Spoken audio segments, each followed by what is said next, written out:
Good morning, Grenada, Carriacou, Petite Martinique, the rest of the Eastern Caribbean, and those of you listening in Radio Land. I am CJ, and this is Real FM 91.9 and 91.5. We are broadcasting from Main Street Satires in beautiful and historic St. Patrick. Good morning to you. Good morning, CJ. Good morning to the nation. How are you? I'm doing very well. Good, good. Go right ahead when you're ready. Okay, thank you so much.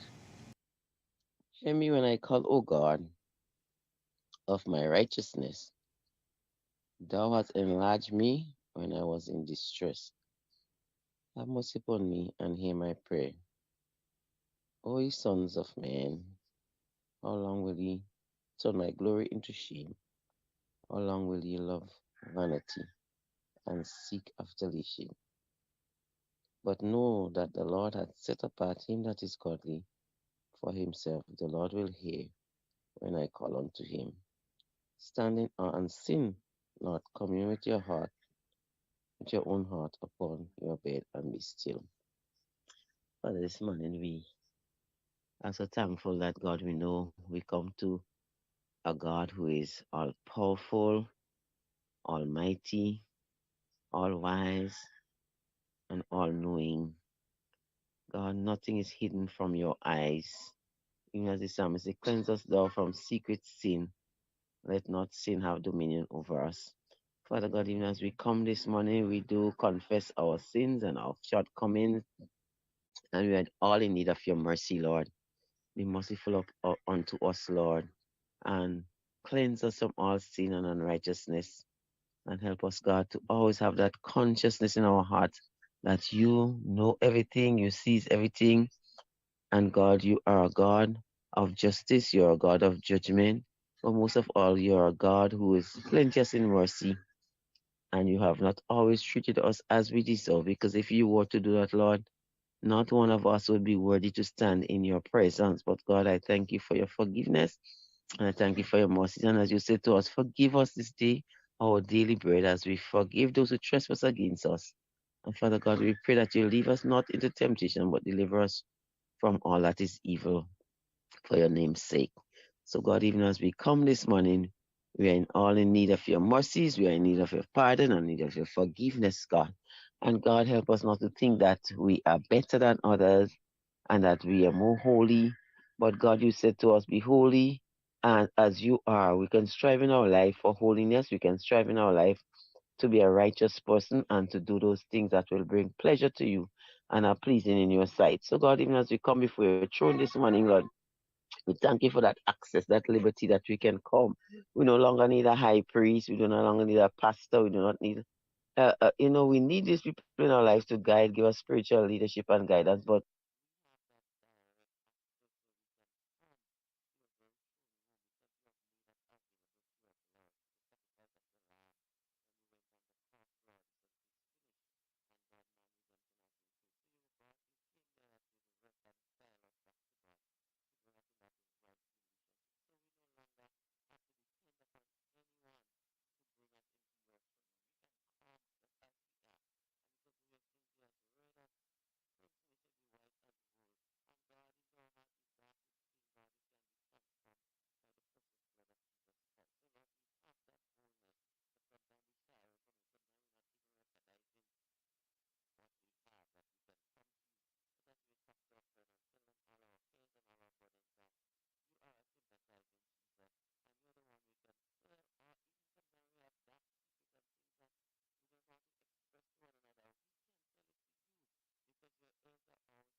up by you. We're supposed to be a living example, a living testimony in our society. So, Father God, I just want to pray that you will just give us that sense of peace and togetherness where there's wars and fightings and all these things, Lord. We will just find that quiet place to reflect upon our own lives, to not accuse of each other of things, but and reflect on, am I being a light? Am I being a salt? Am I being a testimony? Am I being a good example? And once we examine ourselves and we ask these questions and we allow God's Spirit to shine in our hearts, we would be a different person. We would look at things in a different perspective. So, Lord, today I pray that you cover us on your protective wings, Lord. Whatever we have to do today, God, just go before us, make our way prosperous and productive, Lord. And that when we have peace and calm in our country, in our lives, in our villages, in our parishes, in our churches, Lord, we pray for that peace, we pray for that respect for authority. God, you are a supreme authority, but God, you have given us other authority figure. For example, in our country, the governor general, we have the prime minister, we have our principals, we have our pastors, we have our leaders. In a different judiciary system, there are other things, Lord. And we have to learn, as citizens of this country, to give respect to those who do honor to those who are true. And God, we pray that you will help us to be good examples so that the younger children, and I pray that if we don't see good example among our elderly, our children will learn to disrespect their parents as they are doing at their home. They learn to disrespect their principal, the teachers, and that will be a kind of bad thing for our society. So we are praying, oh God, that our children, we as our family will teach our children what is right to respect each other, respect the offices of persons and so on. So I'm just praying that God is will not continue to have a bad effect on our children, but that they will say, I will choose to obey my parents. My parents give me instruction. When I go to school, let me try my very best to follow their instruction. Let me try my very best to listen to my teachers and others that are above me, Lord. And I pray that they will gain the respect and the trust of us as elderly people. Father, Lord, cover Plenty Leave National Director Program, Lord. Continue to bless her. Continue to use her wisdom and her insight. She and Justice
and others who from week to week continue to talk about things in our society. And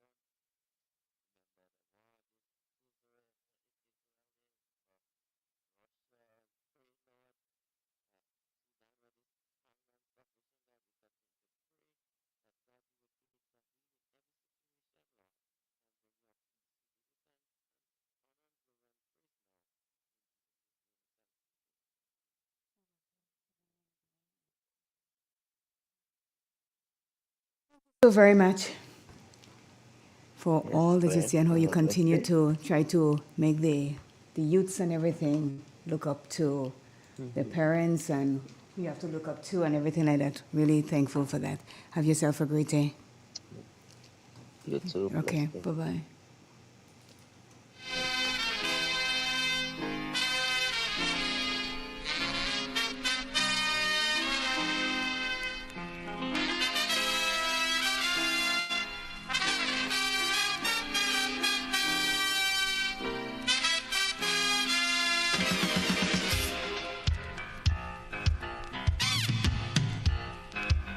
Where you go?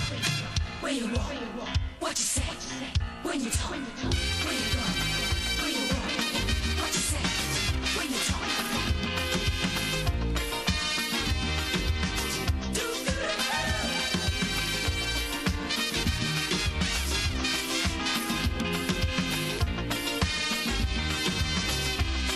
It's a hungry world out there, with everybody scrambling to get a share. Wolves in sheep clothing, boats of prey waiting to swoop down on you, and there's no telling what they'll do. You gotta be careful. You gotta be careful.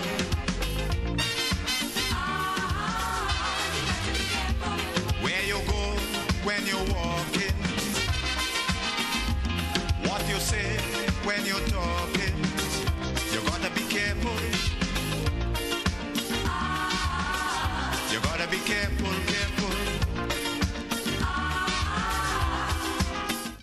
Good morning to Dolores Redhead, Alvin Harris, Baby Daddy, good morning.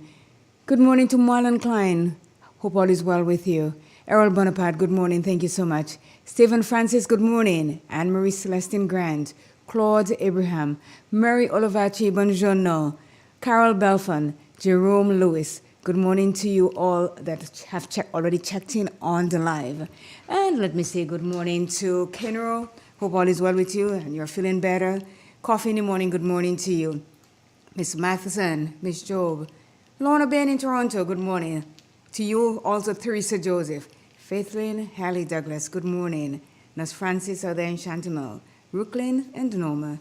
Marilyn Franklin, good morning. Marilyn Ferguson, good morning to you also. Scott Booker out there in Butchgrove, good morning. Yualma Emery. Keith Sylvan, good morning. The Tate family out there in Toronto. Mona, David, good morning to you. Bandy, Odinga, Ruth, and Simeon, good morning to you, each and every one of you. Hope you all are having a great day and you have a good day at school. Donna Sandy, good morning. Michelle Thomas. Junior, good morning to you. Mary out there in Tio, good morning. Miss Brown, Michelle, Mr. Pascal, all the family and folks at Classic Furniture, good morning to you. The Cashew Tree University crew, good morning. Ian Millett and wifey out there in Montreach. Esther Pascal, Trisha Gannis, Antonio Rogers, Michael Fraser, Susan, Paula, Mama B, good morning. Judy George, good morning. Pat Pear, good morning. I hope you have your radio, your breakfast and everything and ready to go. Pat Keep James, good morning to you. Good morning to Lena John, my friend. Cynthia Bartholomew, good morning. Elsa Corian, good morning. Maureen Moraine, good morning. William Pear, good morning to you also. It is, I think, Jumpsticks is online here this morning with me, so let me check and see if she is there. Good morning. Hello, good morning. Jumpsticks. Didn't we have the conversation? Good morning. Didn't we have the conversation about that phone thing? You didn't call Flo, did you? I didn't call Flo. Oh, okay. But I don't find this problem. Huh? I don't find this show problem. I'm really sorry. Oh, you think it's your phone? Mm-hmm. So, you don't want to buy one? Want to buy one, please? Buy a phone, Drums. So go ahead when you're ready. Honestly, I'm not even hearing you. You don't have a cell phone now? I did that credit this morning. And? Credit. Your credit done? Well, can I do bad all over the place? Go ahead. Go ahead and let me see if we can hear you. I don't know if you tell you what I did my chauffeur to action at once. He will take me to lie down in green pastures. He will get to me side with still waters. He will trade my soul. He will lead me in the path of righteousness for his name's sake. Even though I walk through the valley of the shadow of death, I shall fear no evil. For you are with me. Your rod and your staff, they comfort me. Protect me before me in the presence of my enemies. Though not just my head is all and my cup runneth over. Surely goodness and mercy shall follow me all the days of my life. I shall dwell in the house of the Lord forever. Amen. Well, you see, I hear that one this month. That one is shotgun. So go and buy a phone. Huh? I could sponsor your phone. Do I look like Flo to you? What wrong with you now? Your birthday is next week? Next month. Next month. Oh, okay. But I ain't promising your phone. I want a phone for myself, you know. You see, the phone that I'm speaking here is not bad. You see, the phone I have home, I don't call people and people will call me, so I don't know if you're working or not. So, but if you wanted, I may see if you could walk in and say, let me see if that'll go work for Drumsticks. But I didn't think so, Ian. Ian, that copacetic. I'll talk to you soon. Take care. Oh, you too. Bye-bye. All right.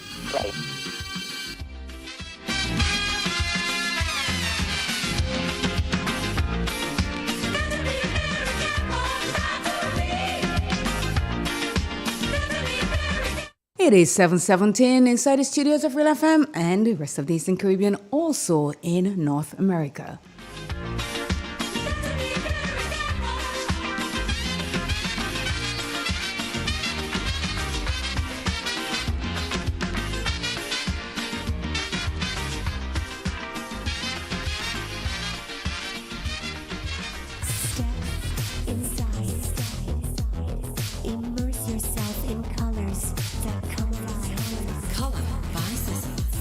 your imagination run wild.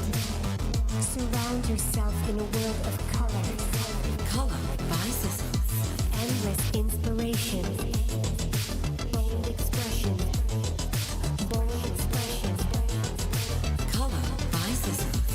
Sissons. Express your style with Color by Sissons. The first word when you speak about furniture is classic. Yes, at Classic Furniture, they design and make the best in local furniture. All their products are made from the finest local wood available on island. You think it, they design it and make it to your expectation. The highest standards at the best possible price. And they also provide higher purchase for you, their valued customers. Located on Ben Jones Street in Grenville with their factory at Chantemelle in St. Patrick. That's where you need to visit when looking for products made of the finest local wood. They deliver and install items at no extra cost. Your satisfaction is their mission. The extra step is taken to ensure their customers are completely satisfied. They do doors and finished kitchens, supplies mattresses, and restores antique pieces to look like the first day they were made. Hey, give us a call on 442-4645 and 442-9726. Classic Furniture, Grenada's homegrown furniture producers.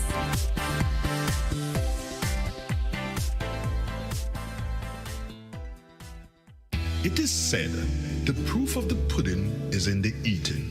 Therefore, the authenticity of the beverage can only be acquired in the taste. A taste which is original to Antoine de Beauregard Industries and comes from a combination of spices and local rum, which can hold its own all over the world. Woodman, a strength which speaks for itself. A taste which stands out from the rest, bottled with care, which speaks to perfection. Try Woodman today and be stunned by a flavor as never before. Let your palate savor that which is produced locally. Do not be deterred by substandard products. Our taste speaks volumes and sets us apart from the competition. You will be satisfied with every sip of our product. Say rum, say Woodman, feel satisfaction. Now that's quality. Tourism is me, tourism is you, tourism is everybody, and tourism connects us all. Did you know that tourism generates revenue and foreign exchange earnings? Did you know it stimulates infrastructural development and facilitates cultural exchange among people? You must know tourism is linked to all industries, from agriculture to construction. So support the industry today and be welcoming to all our visitors. Tourism is my business. Tourism is your business. Tourism is our business. Listen one and all. Tourism connects us all. A message from the Ministry of Tourism and the Grenada Tourism Authority. GRENDEC Community Partnership Initiative. Leicester is the main fishing village in Carriacou, and we have lost a big part of the reef system around Carriacou over the years. The GRENDEC funding will target relocating by rock structures, and a lot of the reefs that we have lost we can replace. So I think we're really grateful and thankful to GRENDEC for coming through with that funding for us. GRENDEC, energize.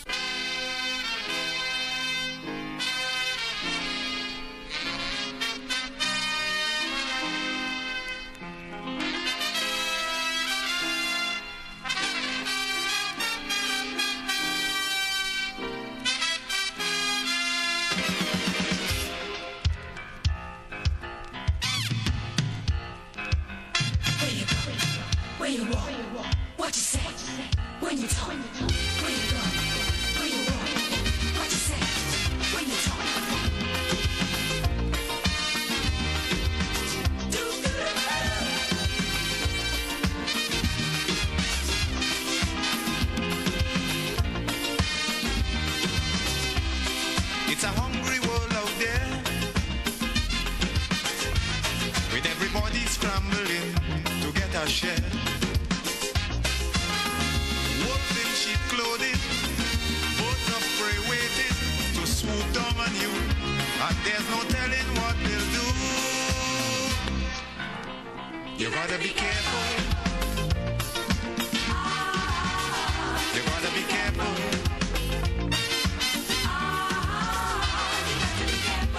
Where you go when you're walking, what you say when you're talking, you gotta be careful. You gotta be careful, careful. It is 7:23, and I'm going to be checking into the Met office to speak to Eugene Wynn. Good morning to you, Eugene, and how are you? I'm good, and good morning to you all. So, here's the weather for today, Tuesday, the 20th of April. Currently at points near experiencing fair and hazy conditions. Winds are from the east-southeast at 40 miles per hour. Barometric pressure is 13.4 millibars, which is above normal and rising. The present temperature is 28.9 degrees Celsius. The relative humidity is 78%.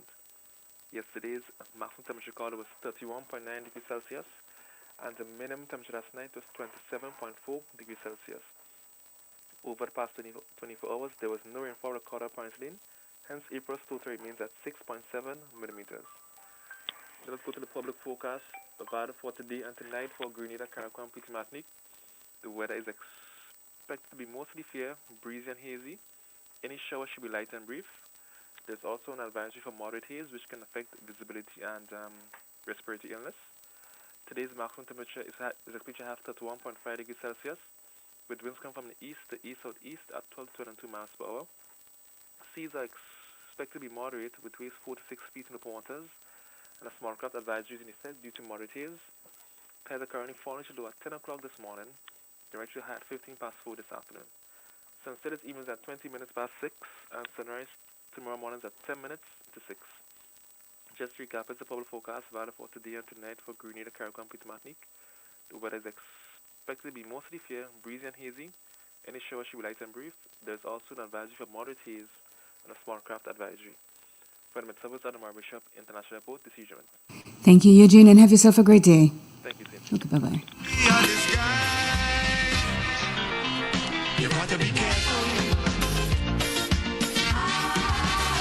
You gotta be careful. With what you do and how you're doing it. If you do, when you're doing it, you gotta be careful. You gotta be careful, careful.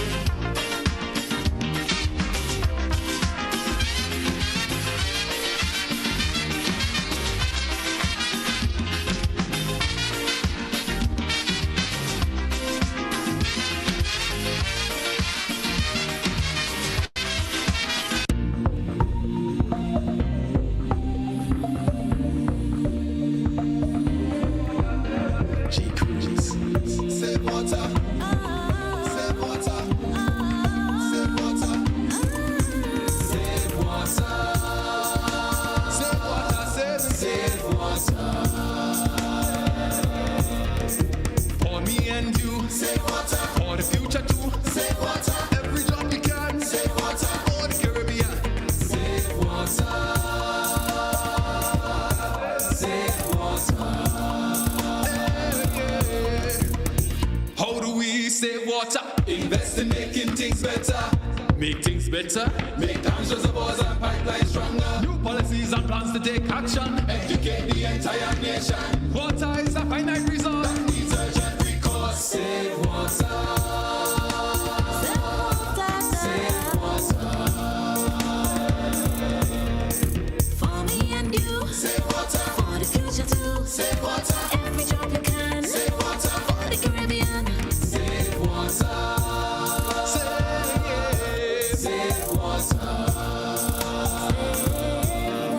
The whole Caribbean in the same climate. Same problems and same challenges. Together we'll find the solutions. Together we'll take action. Our water secure Caribbean is a crucial mission. We need some urgent action. Leaders of our nation. Save water. Save water. Save water. For me and you. Save water. For the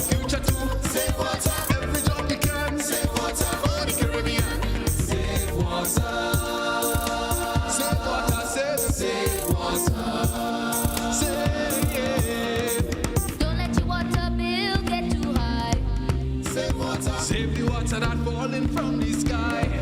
Save water. Full up your blueberries. Save water. Full up all your berries. Save water. Full up your blueberries. Save water. Full up all your berries. Save water.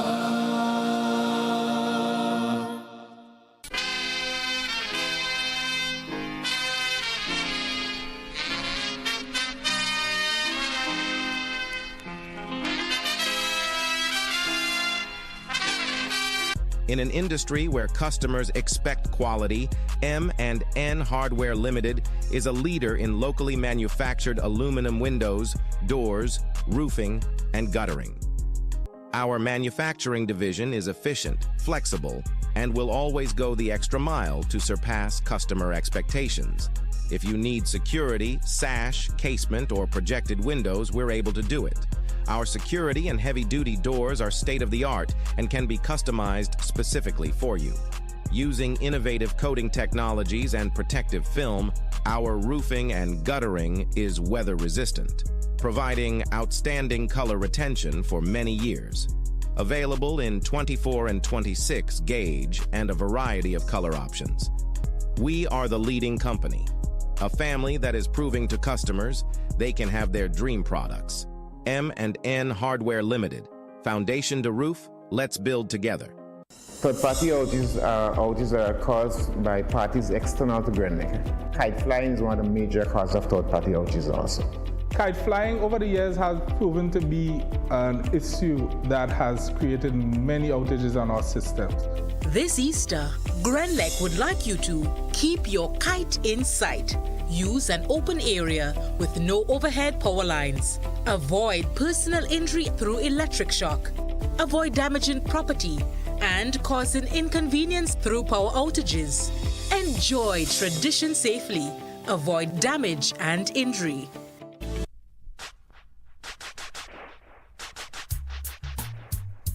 The new national party St. Patrick's West presents Skankin' Sweet on Saturday, April 27. A back-in-time party. Bar ice cold. Doors open at 10 p.m. Early bird tickets $15. More after. Music by DJ Just Gus, The Immortal, Small Clothes International.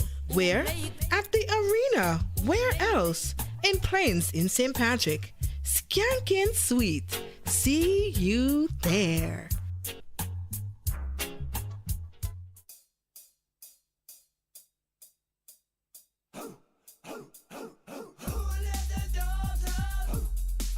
Are you feeling sluggish and can't climb that hill? Do you want to restore the energy you burned throughout the week? This and every Friday at the Center on Main Street, Cedar, St. Patrick's. It's Bulldog Friday, on sale for only $2.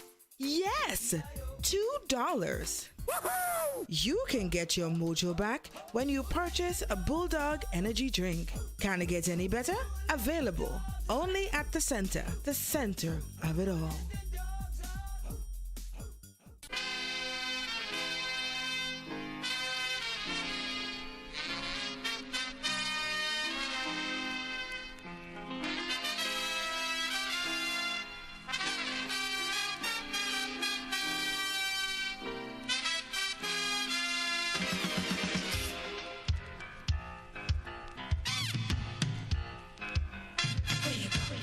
Where you walk, what you say, when you talk, where you go, where you walk, what you say, when you talk.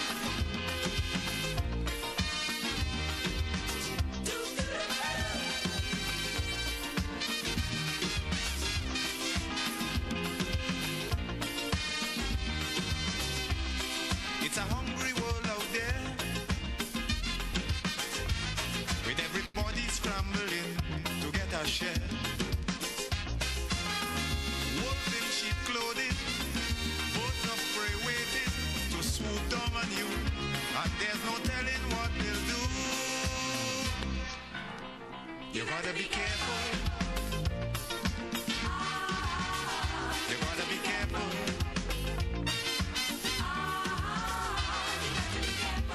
Where you go when you're walking, what you say when you're talking, you gotta be careful.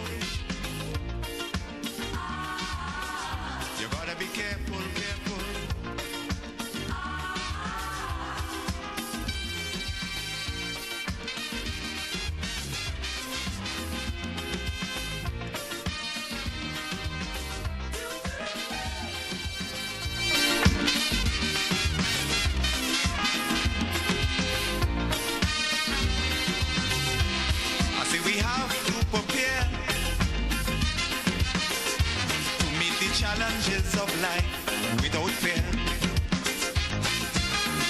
Greed and jealousy, hatred and envy, man, you have to move with care in that jungle out there.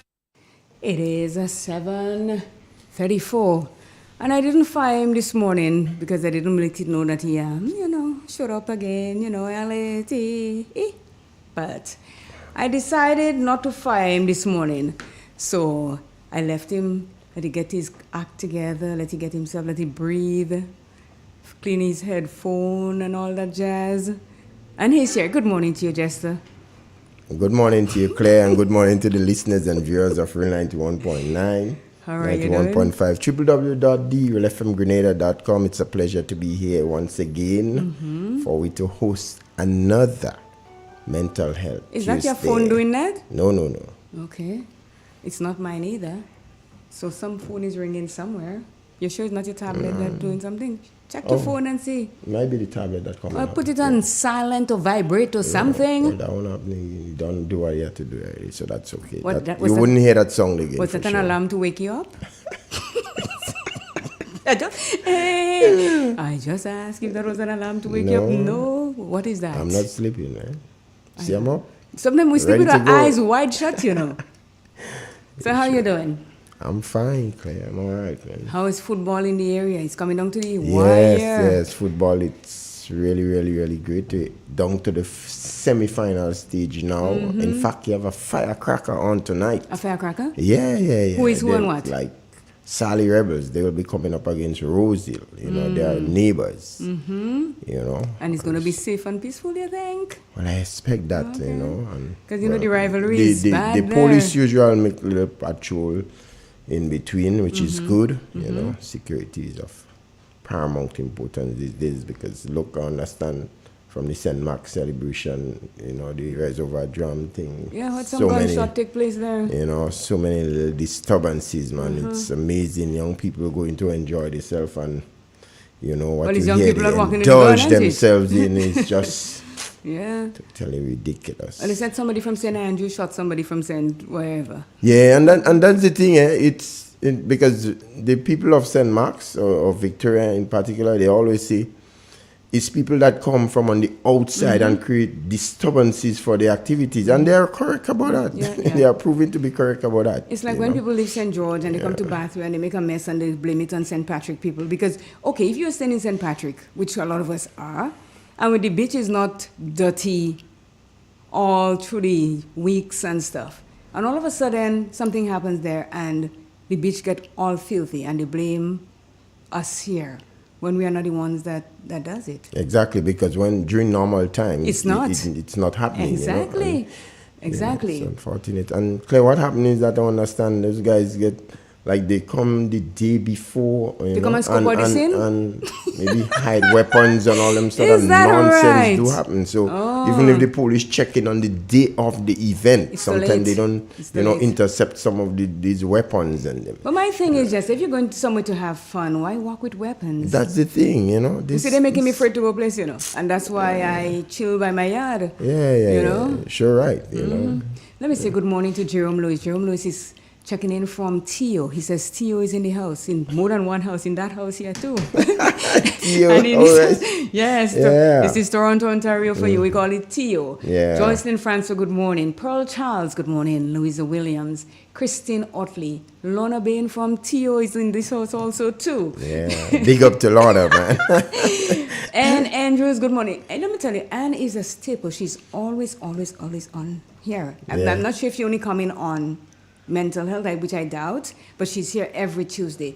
And guess who is in the house too? Chance, the game, 97. This is Mary from Toronto. He's also in the house. I got all my T.O. peeps going, Yeah, Yeah, that's man. good, man. My Yeah. T.O. peeps are You have them locked down. man. more than luck, I have them just, they bold, they're like the guard, like the golden Fort Knox. And I'm benefiting as well. You? because of- Man, I don't even want to hear you.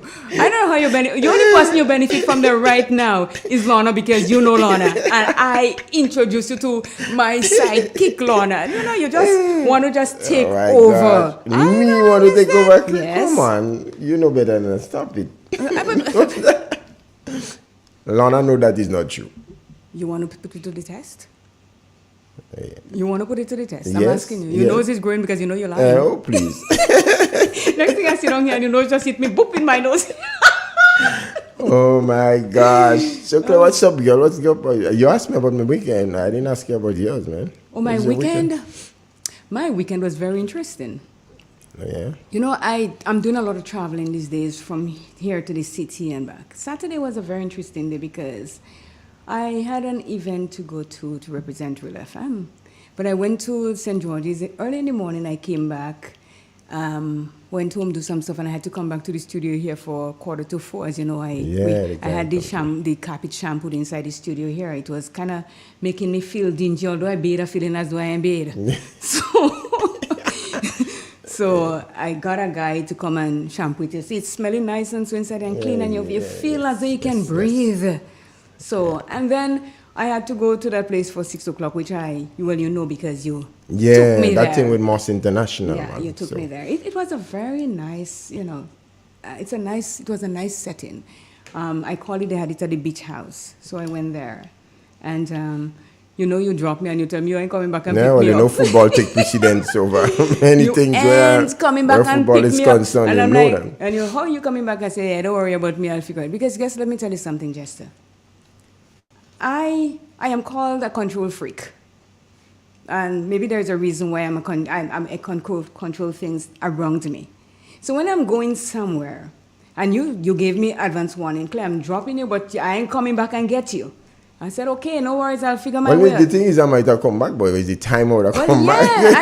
I know that. I know that, Yeah. right? So I have my taxi on speed dial on my phone. Okay. So I know to myself, if I look around left, right, and center, and I can't get in the crowd, and I say, nah, these people are not heading my way. Speed dial, which part of the globe are you on? And I say, okay, I'm here, come and get me. Taxi. But I wish they had Uber here. Because, Uber, you just put it in your phone, you say where you are, then you pay with your credit card instantly, they come and they get you, and voila, thing. But, taxi, they have to be every day, different places, and sometimes you have to wait a little. But because I gave mine advance warning that I may need him around certain times, it was kind of, But you see, I wasn't too worried in the sense because I know once people like Shoma is around, I just tell myself, you will not be left stranded. No, I wouldn't be left. I know that, but I think it's kind of unfair for me to ask people like Shoma to drop me home in planes and have to go back to St. George. So I always make preparation for, how I roll. I'm always prepared for things. I don't just do things helter-skelter. So the event was over. I saw a friend of mine with his significant other there. So I went and I said to him, I said, can I get a lift home, please? He says, well, I didn't drive, but I got a lift. So you can ask the person if you can get a ride. So I turned over to his significant other and I says, can I get a lift, please? And the answer I got was, but let me ask, if I say, can I get a lift, what does that tell you? It's not that I want to go home where I'm going, so I'm asking for a lift? Because if I see you, Jester, and I say, Jester, where you going? And you say, why? I say, I want a lift. You say, come on, Claire, let's go, jump in. Or sure. So I said, can I get a lift? And the answer I got was, it's up to you. I said, okay. And I am the queen of decorum, right? So with my head held high and my shoulder thrown back and my boobs straight in the air, I walked away. I picked up the phone and I called my emergency taxi people. And I'm telling you, they said the glaciers are breaking away from the Arctic and they're coming down the ocean front, and Frosty, let me tell you, Frosty the snowman had nothing on that one statement. That statement could have stopped the glaciers in its track from melting away from the Arctic. And I'm like, okay. So I called my taxi people and I said, this is at what time, you can come get me anytime. Shama was there, and she said to me, are you getting a lift home? I said, well, no. She said, what happened? And I explained that to her. She says, I'm going to drop you home. I said, nah, I already called the taxi. She says, you're not taking no taxi to go home? I says, yes, I am taking a taxi to go home because You have to go to St. George's, you're already here. And it doesn't make sense that you have to take me to Plains and then turn around and go back that way. It's late at night, and I don't want to put anybody's life in jeopardy or in danger. So, taxi. She argued with me, and I hold my stance, and you're not doing that. I said to her, if you want to make sure that I'm okay, here is the taxi number. Here is the phone number for the taxi person, and the make of the car. I gave her everything. I said, if you don't hear from me in 24 hours, then start calling the police. But I said, I know I'm okay because it's not the first time I taxied with him. So that was my weekend in a nutshell.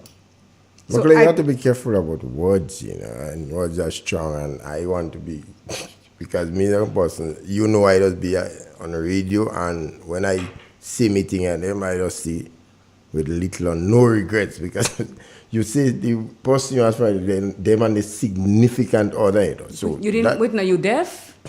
Now, I just want to be sure of what you're saying, because me, somebody, I'm very careful in the choices of words. So let me ask you something. So, I don't, if you know what I'm saying? Okay, forget about the significant other. Yeah, well, I don't. So let me ask you something. If you go somewhere with a significant other, right? And I'm there and you see me, and I come to you and I say, Jester, I want to go home. I know you will take care of me. That I know. I could go anywhere with you. Or I could go anywhere and I know Jester is coming, and I'm comfortable. There are few people that I trust with my life in things like that. But you say what was told to you is that it's up to you? Yes. But the thing about answers, Claire, and I'm somebody, I kind of analyze situation quite different. And that would be depend on tonal and facial expressions. So that is what I don't know. You are the one that was there, and you would know. I don't judge. Whether it's accommodating or not, you would know that. I don't. Yeah, well, that's like you say, I would know. Because you already let me put it this way for you. So, if I drive in someone who says, Claire, can I get a ride? What would come out of my mouth? Sure, let's go. That would be normal for anybody. And I'm not saying that, that's why a girl has to get her own ride. So when things like that, you jump in your little jalopy and you go. No, but somebody could say it's up to you, and then you feel accommodating in it. As I say, you might say, hey, well, that's up to you, man. You getting a ride home is no problem with me. Somebody might express it in that way, and definitely that is accommodating. Listen, based on the tone and facial expression. Thank you very much. I said that one statement could have stopped the iceberg, the glacier, from sailing down the river. It could have freeze it in place. I said, Frosty the Snowman has nothing on that comment that I got. So, I take it in stride, and I stride right to the taxi place. But I let him. And the funny thing, when I had the phone on vibrate, because, I'm expecting calls from the hospital. So as a matter of fact, got a call from the hospital when I was there. And I went to take the call because, my heart is going pip, pip, pip, pip, pip these days from the hospital. So I got a call and I walked out and I took the call and I came back. And I said to Sharma, I said, if it's 24 hours and I didn't hear from me. But when I came home, I forgot to turn my phone back on ring. I left it on vibrate. So I'm sleeping. Vibration and waking me up. If it rings, I'll hear. So I had to, 1 o'clock, I jumped up and I said, shoot, I didn't let someone know that I'm home. But I looked at the time and it was too late, and I for one have respect for people's time in the house. I don't call people late in the night if it's not an emergency. So, but other than that, my weekends, my days are kind of stressful these days. I have a lot going on. Let's go back to Moss International, man. I am so happy that Moss, it's almost like 50 years. Yes, they celebrate the rest of the band 5 members. decades. And I remember at one time they captured the road match with Jambalasi. They spoke about that also. Yeah, you gotta hold, the history was like enlightening, because you hear about them, and when I was knee high, you hearing about Moss International and everything like that. So everybody knows the name and what it stands for and stuff like that. And they're still, as a matter of fact, they're talking about, they have 3 events coming up. I think the one is July, either the 6th or something, then one on the 13th, and they're having a road jam on the 14th of July. So they have things coming on, so things to look forward to. But the crowded one, and... And the amazing thing was, right, it was Tangler's song that was leading for the road match at that time, right? Because that song Jambalasi that came out late, really. Tangler, the thing, the work what you put in the callaloo, right? That was leading.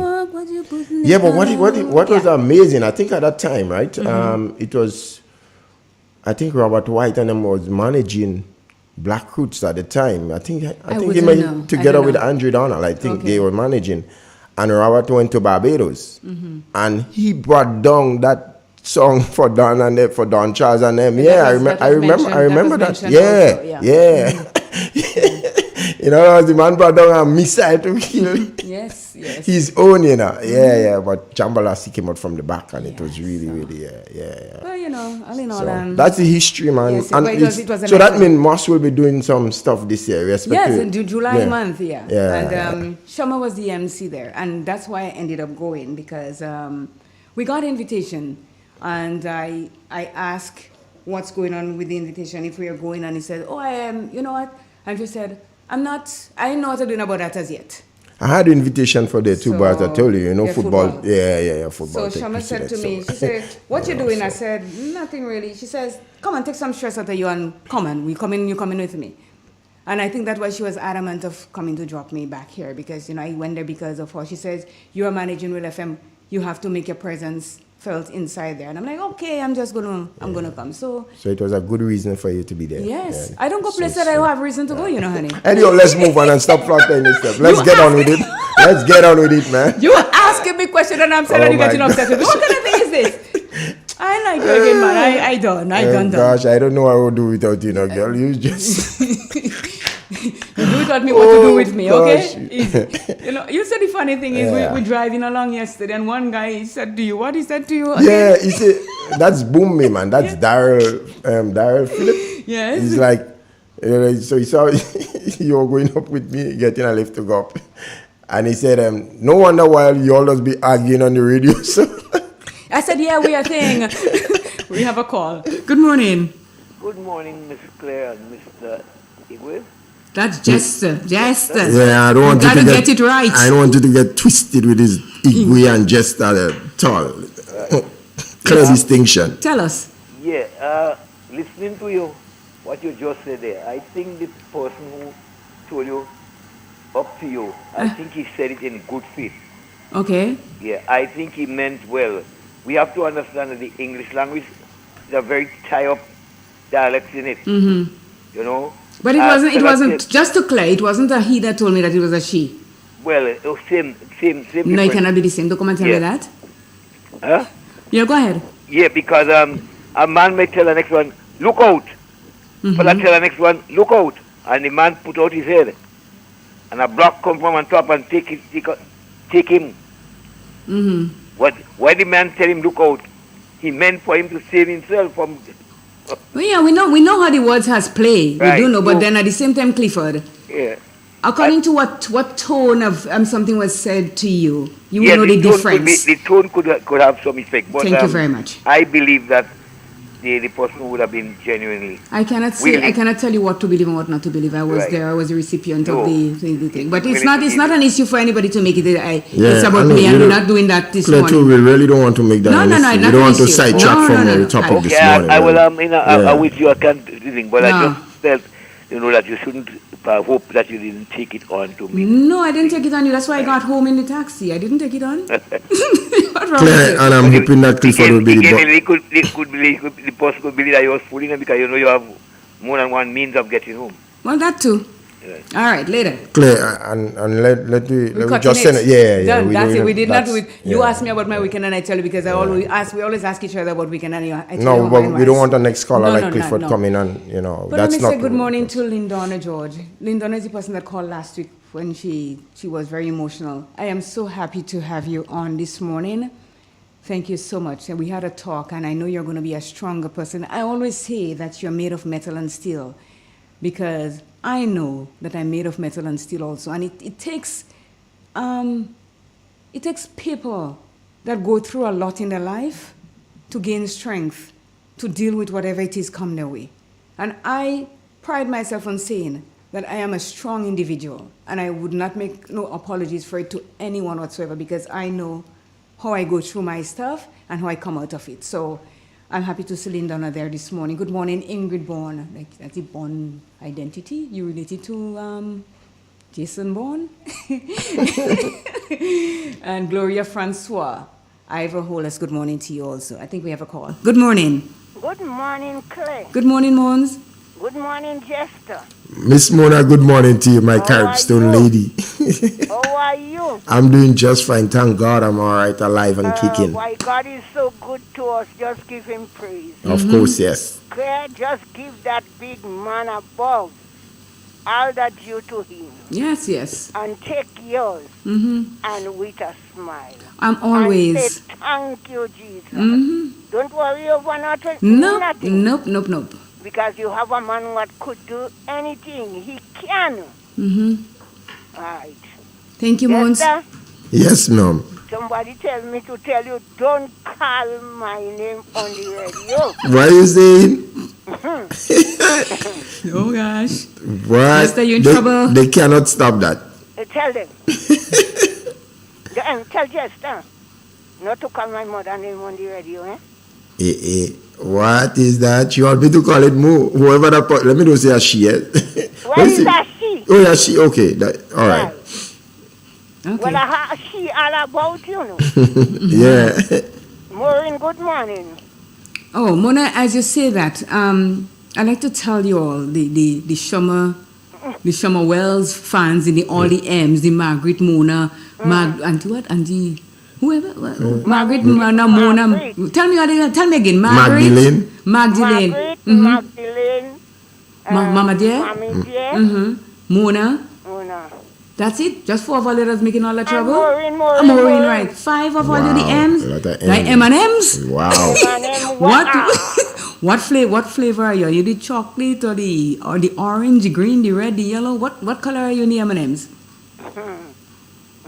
I like all colors. Okay, then. Okay, you're a woman of all season. Yes, so what I'm saying, Shoma is having, she's doing a little bit of stuff right now that is taking a lot from a lot of her time. Well, since I don't hear her. Yes. I said business on. Yes, business on so she's taking care of that. But she wants you all to know that she's going to be back before Mother's Day. She better be careful. Meaning what? She better make sure. She come in? For Mother's Day? Well, let me put it this way for you. I believe that she's a woman of her word. And your word has to be something that stands for you. And then one thing, she does apologize. Yes.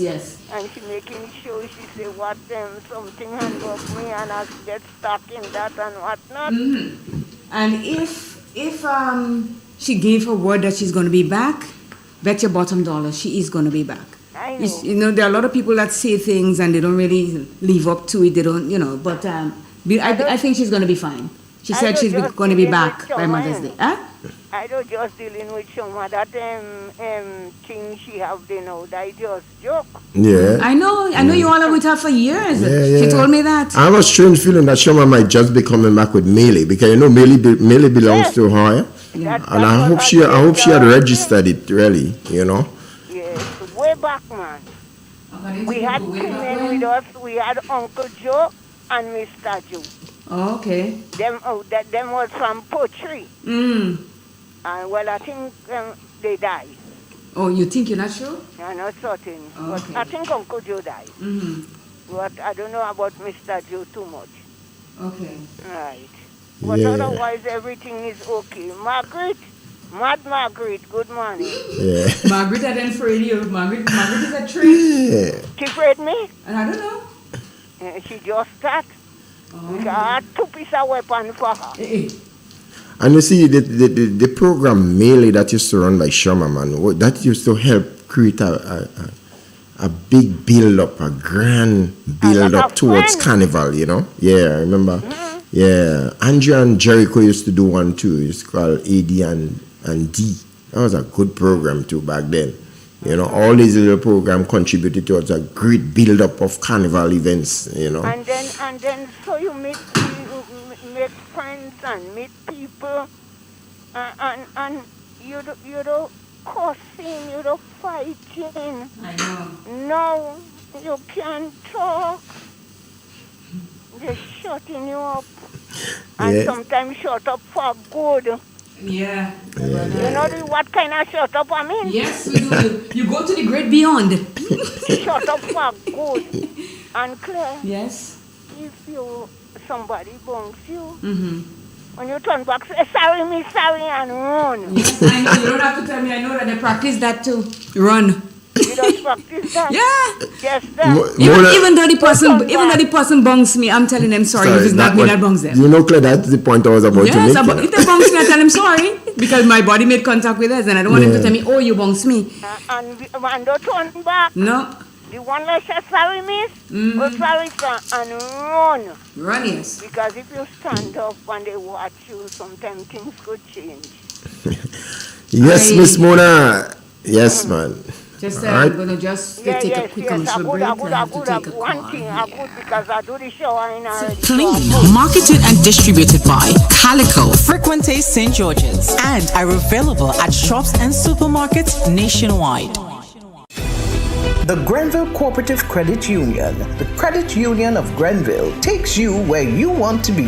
Feel secure with the Credit Union of Grenville, taking care of all your financial needs, including savings, loans, mortgages, and sound financial advice. Serving you with branches on Jubilee Street in Grenville, Lucas Street in St. George's, and new, spacious, convenient, and modern facilities on Seton Brown Street in Grenville and Grand Anse. Call us on 442-8602 or visit one of our offices. With Grenville Cooperative Credit Union, the Credit Union of Grenville, your financial security is guaranteed.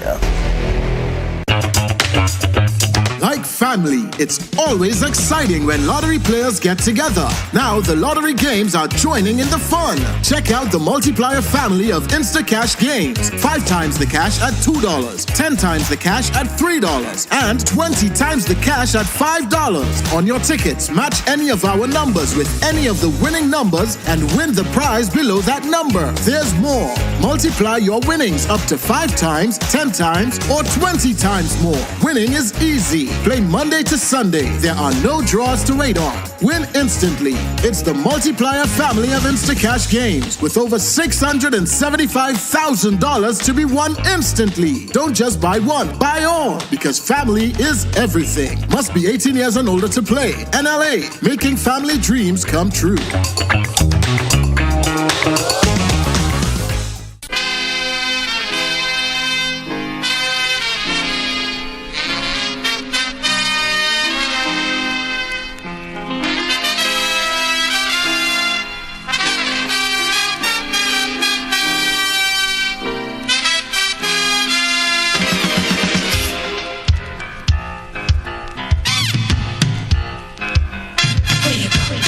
Where you walk, what you say, when you talk, where you go, where you walk, what you say, when you talk.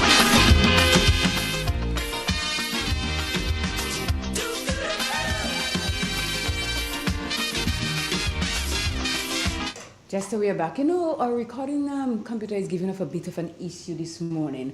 We know technical person, you know, but so all what we were talking from the beginning wasn't recorded. No, I know that. It wasn't? No. It should have. Why? Well, it's important from time. Well, it's yes. only me I doesn't bother about having a recorded program on a Saturday morning. But here it is now. It's something that I normally do, but I decide that he want to restart and all this kind of stuff, but it's taking its time. I have no control over. Let me tell you, I could be a control freak, but there are certain things that I have no control over. You understand? Yeah, no comments. Right. I played the fifth. See, 60, 70, 80, 90, 20, 10. You could go for all. Double them up. Okay, so this morning, Jester, we're going to be talking about things we wish we could have told our younger selves and how it affects us in a mental way. So top tips adults wish they could tell their younger selves. And it starts off by saying, as we grow older, we reflect on the past and the paths we took in our journeys. Despite the many successes we had, we also been prone to many mistakes, some of which were simple because we didn't know any better. Looking back at our younger years, we sometimes ponder what we could have done differently. What could you have done differently, Jester? Girl, I don't know what I could have done differently, but so many things maybe, and I can't even get one just instantly now. Maybe as the program goes along, Okay. I might be able to. So the first point it says is to learn from your mistakes. And this is key. Every mistake carries a lesson waiting to be grasped. Embracing errors fosters growth and resilience. Reflecting on missteps leads to better choices ahead. Understanding flaws deepens self-awareness and humility. Mistakes are remembered to prevent future heartaches and pitfalls. So you remember they always say that you learn by your mistakes. Yes. And it is quite true, because if something happens to you or happened to you before, you try your utmost not to let it happen again, because you made that mistake before. And Claire, the thing about that too, it puts you in a position where you can advise someone that is coming up of the younger generation based on the mistakes that you would have made in the past. You know, that's the good thing about it as well. Yep. The second point says, don't waste your time with negative people. One piece of advice we wish to give younger selves is simply not to waste our time with negative people. Why?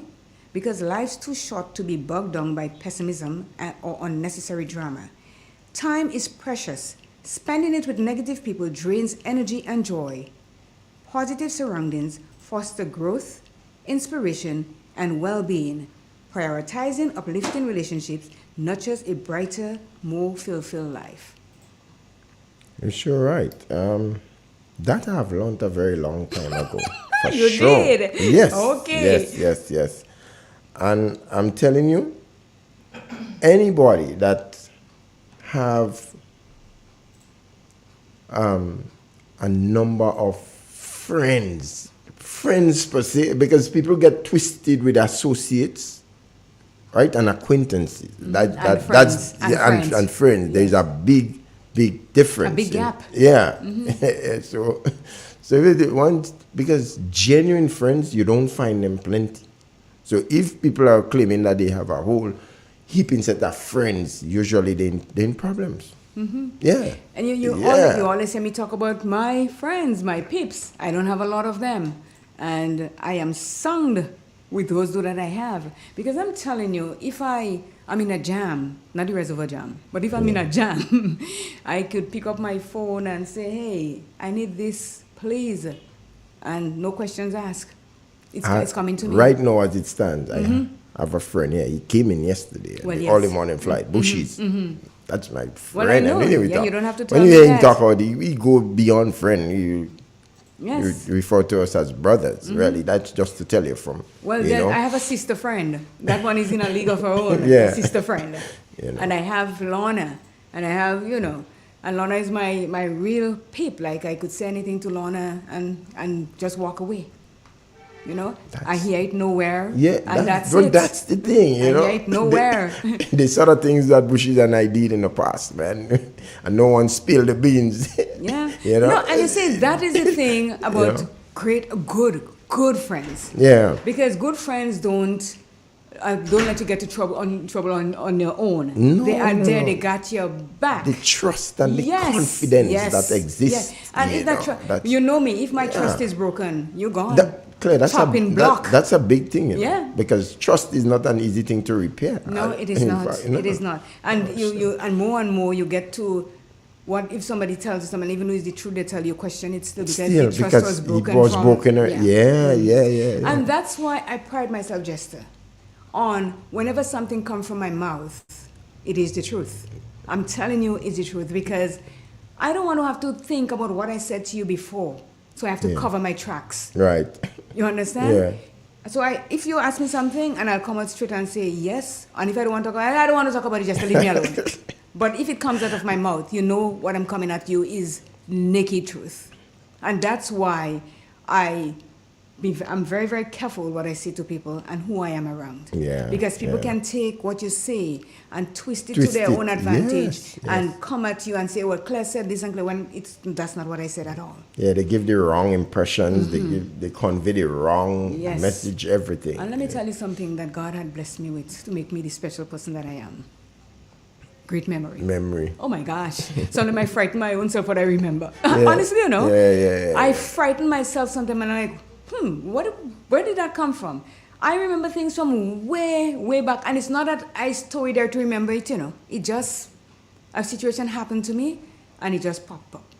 Memory. That's good. God bless me with that. And I'm saying thank you for that. Because if I'm somewhere with you and something happened, the police going with me, you know, because you don't remember anything. The police going with me if I cannot tell them straight up, well, this is, and I have to jog, remember, just but you remember we were here and I said this. Well, yeah, I remember now. That any police might say, well, she telling that so he. But you see, I have to remember things for myself so that I could explain things clearly to people. Yeah. So we learn from our mistake and don't waste time with negative people because negative people drains your energy. Yeah. And I, for one, I tell you, I like to be in my Zen moment. I like to be speaking to myself. I like to, how do they call it, soliloquize. I speak to myself, I answer myself because I know what it is that I'm talking about and sometimes I get the answer by just thinking about it. But some people learn that lesson the hard way. Sometimes it takes a rude awakening, right, to make them realize, hey, sometimes you just got to cut. Oh, yeah. Let me tell you, my barbie knife is out very often. Yeah, you know. yeah. Just for your cut. own sanity. Yes, you know? yes. Yeah. And, you know, people might say, you know, I am selfish and so, but sometimes it's okay to be selfish, but it's what you're being selfish about. Yeah. Because if you're going to protect you, there is nothing anybody could say that it's not negative that's going to change you because you are protecting you from the downfall of the mistakes or the negativity that is around you. No, but the thing about you're not selfish because you still remain open, you still remain accommodating, approachable. You know, these are all these words that people can come to you for advice or whatever. You're still open to them. The only thing is that, so for example, me, you will never find me loading up my van with a set of men and say, like, friends, are we going? And no, that's not happening. Things like that, not happening. If I'm going somewhere and you're going the general direction that I'm going and you ask me for a ride, if you like it, I give you a ride. Yeah, but it's simple like that. It says, don't merely settle for something. It says, settling often leads to missed opportunities and unrealized potential. Chasing true passions breeds fulfillment and joy. Compromising on your dreams can lead to long-term regrets. Ambition and perseverance often yield the most rewarding outcomes. Life richness is discovered when we venture beyond our comfort zone. And that is true. If you stay in your little cocoon and not do anything, then life is passing you by like an exam. Yeah. Like an exam, it's passing you by. And by the time you catch yourself, you say, well, what have I done? I'm at that stage, and what have I done with my time and my life? And now I'm looking back, and I can't see the reward of what I did. Yeah, especially nowadays where time seems to be flying with wings. Yes. Or flying without wings. You're not seeing the wings. Flying no more than ever. Time seems to be moving just so quickly. It says, so if you don't settle, as you put it, don't merely settle for something. Because if you do settle for one thing, chances are you'll miss out on a lot of other things. The opportunities that are before you. And if you're passionate about something, and you really, really know that this is something that you want or something that you like, you go for it. You know, self-confidence, which is what we're going to talk about just now, is something that is monumental and should be monumental in each and every one of us' life. Some people, they say, oh, I'm confident I could do this, but the confidence is just the word that they use. The self, it's not. I normally say they allow their ill will to fight against their will. That's a good way of putting it. Yeah, that's a very good way of putting it. That's another way. Yes, because if you're not confident in the things that you're doing or the things that you say you want to do, you will just sit back and wonder what would have happened. I'm not a wondering person. I don't wonder. If I want, I make things happen for me. Yeah, you don't wonder. You analyze. Yes. Yeah. And assess. Yes. Right. And that's why you say you love me, because I do all these things. Yeah. It says, never let bad thoughts overcome you. Dwelling on negative thoughts can cloud judgment and opportunities. Positive fosters resilience, and that word comes up a lot, resilience, growth, and well-being, while bad thoughts often magnify fear, diminishing self-worth. A balanced mindset paves the way for clearer decisions and actions, and overcoming negativity allows for richer, more joyous life experiences. So again, if we have bad thoughts, we will never break that barrier of stepping out of it. I will also add that bad thoughts cause the suppression of oneself. Yes, you're suppressing yourself. Yeah. Could you imagine me just sitting there and moping, whoa, the world is me, and there's nothing I can do? Heck no, that ain't happening. Regardless of what it is, nothing could keep me down. Because I am all about striving to be the better me.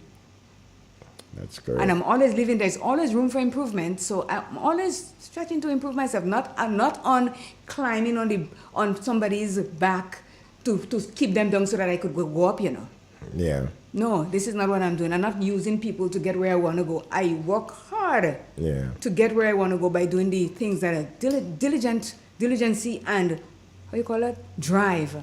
And you always hear me talking about that 2 Ds, the determination and the discipline. Now the drive is in there to get where you have to go. Oh, did I tell you one of my babies are here? Oh, yeah, you did tell me that. Yeah. That's the call I had to take. Oh, great. Yeah. It says, stop making other people the focus of your life. Personal growth thrives when you prioritize your own journey. Anchoring happiness to others can lead to dependency and disappointment. Individual passions and dreams deserve undivided attention. Self-reliance fosters strength, resilience, and authentic relationships. You are the captain of your life, steered by your own compass. And I say, aye, captain. Yes. Yeah. You are the captain of your life. Steer it with your own compass. So I cannot depend on you to steer me where I want to go, because you don't know where I want to go. If I don't tell you where I want to go and say I need your help, if you know to help me, no, but I have to captain my own ship and my own life and use my own compass. Yeah. Claire, I think from the topic we need to explain to our listeners, for those who want to call in, so they can, because what we are actually doing is reflecting on our younger lives, and as we grow older now, probably things that we could have done differently. So they maybe want to speak of an experience, so that you can call in and 4420175 as we go along, So something you had of experience and hope you probably could have done it differently. So we welcome your calls, listeners and viewers out there. When I was doing the research for this and I came across that, I said, this is so interesting, because a lot of us have regrets of things that we did before. Yeah. And thinking about it now, we would not have gone down that road at all. You asked me quite earlier on what one of the things that if I had any regrets to doing it and do it the over. Other, I think for a young person in growing up, before one commit themselves to things like marriage and thing and a family, I believe they should concentrate on achieving certain things first. So try to achieve a house, you put yourself in a strong financial position, before you commit yourself to getting married and having a family, because that demands quite a lot. And I certainly, if I have to do it again, I'll do it quite different with regards. But you talk about, as you said that, I thought about something that Ken said, and this morning I thought about that same thing that Ken said, when, young people, get your own house before you get into any relationship. Because if you have your home, or you don't have a home and you're moving with someone that you marry or whatever it is, and they kick you out, where do you go? Yes, that Where do you go? That's problem where you're going to live in mother-in-law house. Yes, or, and that, yes. It's So just what you problem, just said, you know. just remind me Yeah. that I was thinking that this morning, and then a girl should get her own ride. You know? Let me take a call. Good morning. Good morning again. Morning, Cliff. This is a very, very nice and good topic, but I'm not sure if the right will come out in everybody at stake. But you all make some statement that when I heard them, it kind of touched me. Because somebody fall directly inside my pot. Like had your own house, this, first lover. And I tell you, so these things are so true, that when you reflect back on them, you wonder. When I came to live in St. John, I was about 20, 23, 24, around there. And starting to look at women, I had a lady, but she had children before. We started up and almost the same thing that you just say happened. When we become friends and we realize, well, okay, it's to the open now. I told her first, I said, I don't want to go and live in no barrack house. I don't want no partition dividing me from somebody. If we're going to be friends, I want a house of our own. So we start thinking and working on that. And then she agreed that she could get a spot somewhere where my house is right now. Mm-hmm. She agreed that she could have asked the management for that spot there. We succeed in getting the spot and we start the house together. Both of us put money towards the house, but everything was done on her name. And we started to live together. We had 2 children. One girl died when she had 11. And living that life, I was one day asking myself, have I made the right choice? Is there any right place and whatnot? And I start wondering. Uh-huh. And it's worried, you like kiddos, the woman is a nice woman, or you could go to bed nice, she know everything about life. But she was above me. Incidentally, we were same age. She just older than me by months. Mm-hmm. But after that, I realized, I saying to myself, I wonder if I make the right choice. Whether I'm in the right house. And then I start having little boots. People hunting me. One day again. And then she gets over me. But we separate. Mm-hmm. We broke up. And when you check back, despite that we broke up, that lady made a nice choice. She left me in the house. Tabanka take me in the house. Yeah, but I did. She left me in the house and go with a next gentleman. Okay. To start a new life. So I was able to take the house with the land. And then I went to the management to get the rest of the land that was surrounding there. And I decided I would start my life, my new life from there. And today what I have is because of that. I was able to have 3 acres of land. Bought it from the estate. The boundary back with the same lady. And able to sell spots there and collect that money, come to me directly to build what I have today. So the start, while it had some people listening it and around, I just tell you, I get on. We separate. She go her way. She die and we remain friends. Mm-hmm. She die and we remain friends. But I started a new life, and today the new life is where I am. Wait a minute. You said she died and you all remain friends? We remain friends when Up to we left. Up to the time she died. Oh, okay. Because the way you're saying it... That's what it means. No, we remain friends up to when she died. Oh, okay. Yes. All right. Right? But I'm saying, today, whatever I'm achieved, It's because of Still that. have to praise her for part of it. Yes, and that's good. At least you gave her credit Yes. and didn't put her down and say she didn't do anything in No, that I way. wouldn't. I wouldn't do that. No, I that's wouldn't do that. good, man. I wouldn't do that to things. Yeah. Anybody that was good to me, I wouldn't manage them. That's all. But I'm telling you, life is tough if you want to take it on. Mm-hmm. It can be. Can be real tough. And I could tell you, I went through some. Tell God, I mean, here is mine now. Yes. You know, Yeah. mine. Thanks, so the only Clifford. person that could say they have any claim here besides me is my wife. Well, yeah, that's good.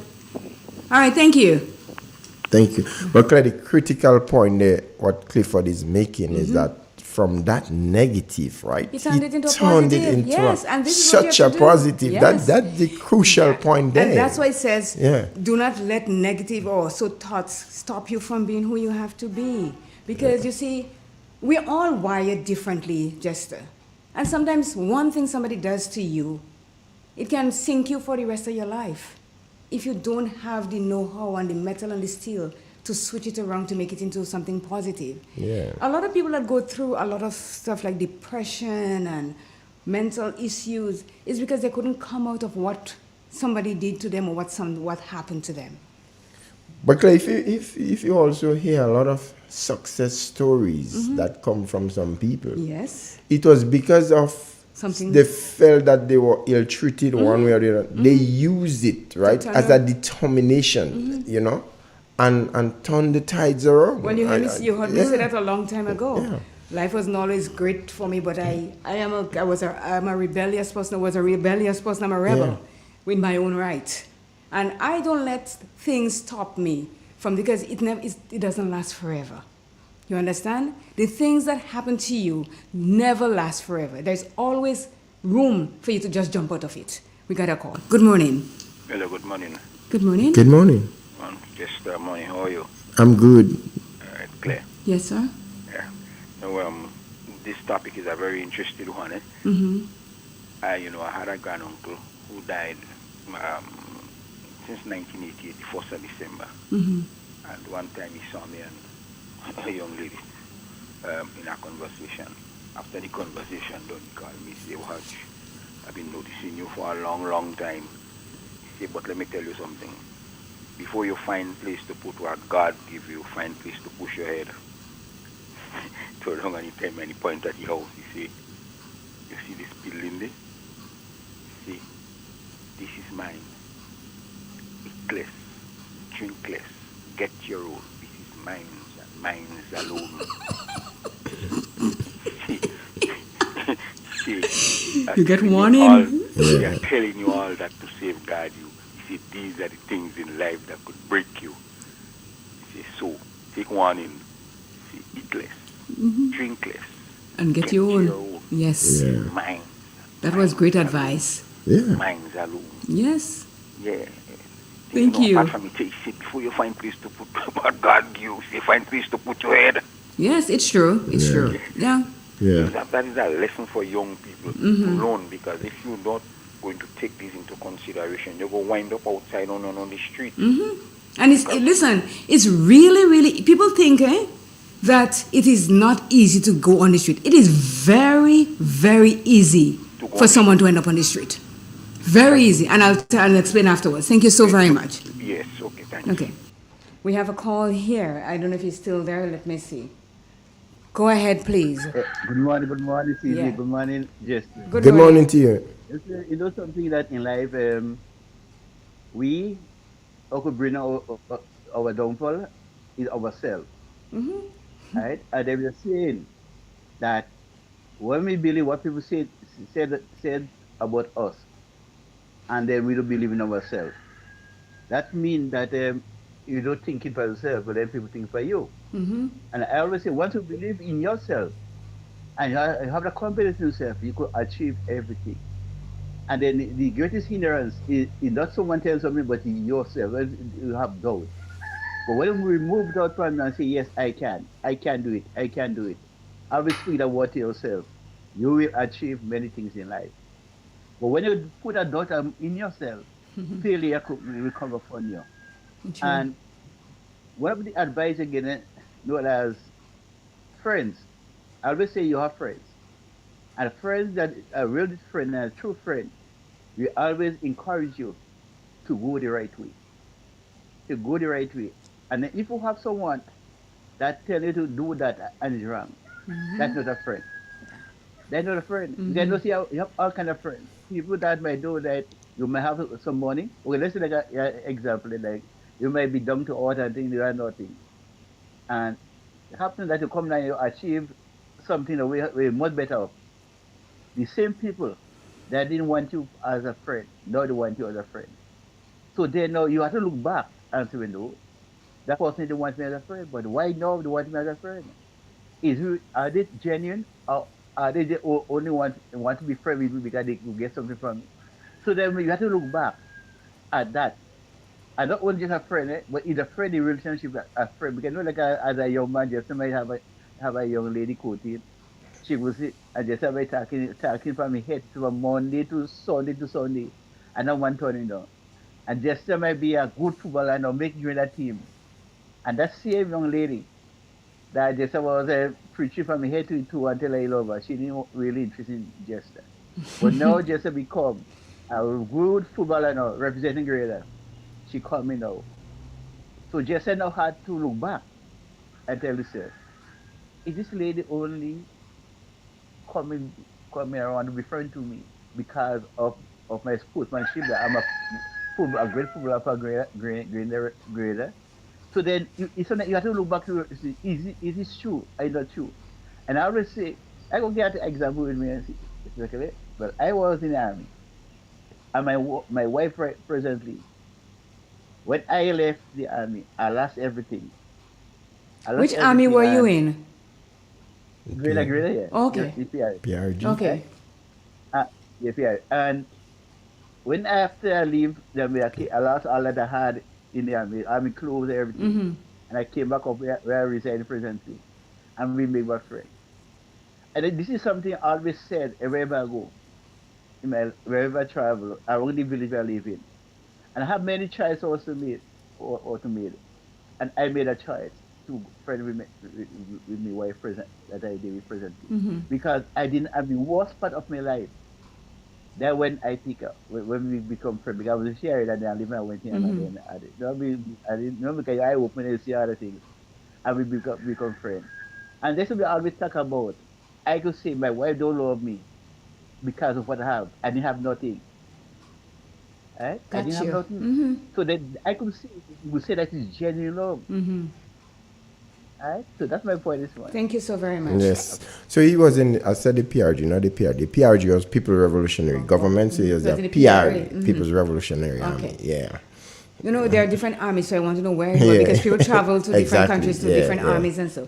And I'm going to bring the point back where the man says that his father told him, this is mine. Before you put your head in, somebody will put your head in, eat less and drink less. Because just the part of the world that I spend a lot of my life in, you see people on the side of the street, and you wonder what happened. They did not eat less, and they didn't drink less. They didn't save any money whatsoever. It is very easy to become homeless, because when you don't have a place to live, which is the most important, because sometimes you don't have a lot of food, but if you have a place to rest your head, you don't have to be on the street. And I remember when I was working on the train station, with the train that goes from Union Station to the airport, I saw this handsome young man. And I'm like, what? I looked at, I don't know, I see him a couple times and I keep looking at him, why is he on the side there? And one morning I went to work and I met one of my workmates and I says, this guy, you know, because he dressed well, eh? Although his clothes is dirty, but he had good clothes on. And she said to me, I know him. I said, what? She said, yeah, he used to work in one of the offices down there. And he lost his job. And he has become homeless. So sometimes it's the circumstances. When you're working, I was always told by the battle axe grandmother that I had. The white-haired lady? The silver fox. The silver fox always say, save for rainy days. If you have $5, you don't go to and spend all 5. Leave some for later. I end up sometimes saving for a flood because it gets so that you have to save. And just that's why I am in a position right now where I could say, I want to go home, and I go home. Because I saved for that rainy day. And it's the same thing I taught my children. Don't always spend everything that you have. Always leave some for it. So because you never know where you will end up in life. And if you have a saving, you'll be able to budget it harder than you were before, so that when you can get back on your feet again. And that is something that we have to teach young people. Because a lot of us in our lives didn't do that. And this is something that we can tell ourselves, if I knew that at the time that I was a young person, my life would have been better. It would have been different. Yeah. Yes. So that's about it. So the next one is use your own judgment. Trusting your instincts often leads to authentic choices. Personal judgment cultivates self-confidence and independence. External influences can cloud true desires and aspiration. Experience and introspection shape a unique, valuable perspective. Embracing your own judgment ensures a life lived on your own terms. Again, I'm going to say aye, Captain. Yeah. Yes. Because if you let people always make decisions for you, you would never be able to know where you're going. And you always hear me talk about that intuition that I've got. You always hear me talking about that. I say to you just that I know what I'm thinking is correct. Well, you hear what I do in my programs in the morning. Yeah, don't let anybody be an independent thinker. Of course. I do listen to you, and I don't know why. Don't be caught Why do I if listen I to had you? known. Stupidness on Saturday. Yeah, yes, you cannot let people make judgment for you. You may ask an advisor from someone if you're doing something and the person has a better idea of what it is that you're trying to do. And they can say, well, you can try this way or try that way. But they cannot tell you to do it that way. Because if you continue to do that, you ending up not knowing where you're going, what you're doing, and what you want. At the end of the day, you must be comfortable with whatever you've been advised by. Yes. Confidence. As I said yesterday, I went out to the store. I was looking for one of those bottles, those small bottles, and they didn't have anywhere. So a teacher from the RC school said to me, oh, I have to come by you for some money. And I says, hey, I have no money, so don't bother to come. And the pharmacy lady says, you don't have money? I said, no. She said, you have money. I said, okay. Then she said, do you see the way you walk? Do you see how you carry yourself with all the confidence and all this kind of thing? I said, yeah, I know. And you're telling me you don't have money? I said, money doesn't make me confident. Money does not make me confident. I don't think money makes any... People that may have money may tell themselves that they are better than people that don't have. But that has nothing to do with my confidence. Because I know, and I always say it, there's nobody that loves me more than me. And I'm not conceited about it. I'm not telling people, oh, well, this. No, it is my inner person that makes me who I am. And I said to her, you know me for a long time, right? She said, yes. I said, have my walk changed from since you know me? She says, no, that is the thing. It just become a little more pronounced now. I said, because I've got swag. What do you think? Claire, please. No, when you see, when people throw these things at them at me, Jester, I have to defend more. Why Claire doesn't do that? No, you see, Jester. People, no, let me explain this to you. People look at it as a negative, that I walk in style, and I do this and I do that. But they don't know, who knows me, like you know me for a long, long time. And this is who I am to a T. Am I wrong? Am I lying? No, not at all. Claire, let's say morning to Rasta D, man, in Dega. You and I have to go by Rasta D, man. Okay. Yeah. Anyway. Rasta D, don't worry, we'll be coming your way, bro. Yeah, so what I'm saying, it talks about you in that sense here. When it says, hear what it says, trusting your instincts often leads to authentic choices. Personal judgment cultivates self-confidence and independence. right?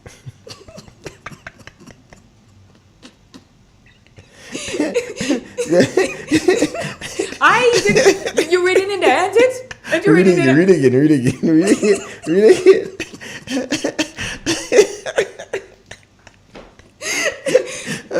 Trusting your instincts often leads to authentic choices. Personal judgment cultivates self-confidence and independence. External influences can cloud true desires and aspirations. Experience and introspection shape a unique, valuable perspective. Embracing your own judgment ensures a life lived on your own terms. What did I say wrong? And you see it? Did you see that? Yeah. So I'm just saying, that's what he said. So tell me, read it again, I read it again. Yeah. So this is what it is. If you're a self-confident person, like you are. Well, you tell me those sending I we ain't dwelling on it. No. Just yes. But you know that forever. Oh I am a God. self-confident person. But don't ask me things and you don't want me to comment, okay? God. Let's move along. Move along. What I would do with this girl, but do with me what you wouldn't do it. Okay? That's it. Patience is a virtue. We hear that a lot, Jester. Patience is a virtue. Patience allows for deeper understanding and clearer insights. Hasty decisions often lead to missed opportunities or regrets. With patience, challenges become more manageable and less daunting. Time often brings clarity, solutions, and unexpected rewards. Cultivating patience fosters resilience, growth, and inner peace. That word resilience keeps coming up. Yeah. It keeps coming up. And if you're a resilient person, you can go through anything life throws at you.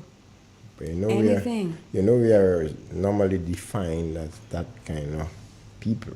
Grenadians are resilient people. Yeah, because of what they've been through and so. But at the same time, though, being resilient doesn't mean if I read good shower rainfall and two tongue out thing that nobody ain't getting frightened. You understand? As resilient as we are.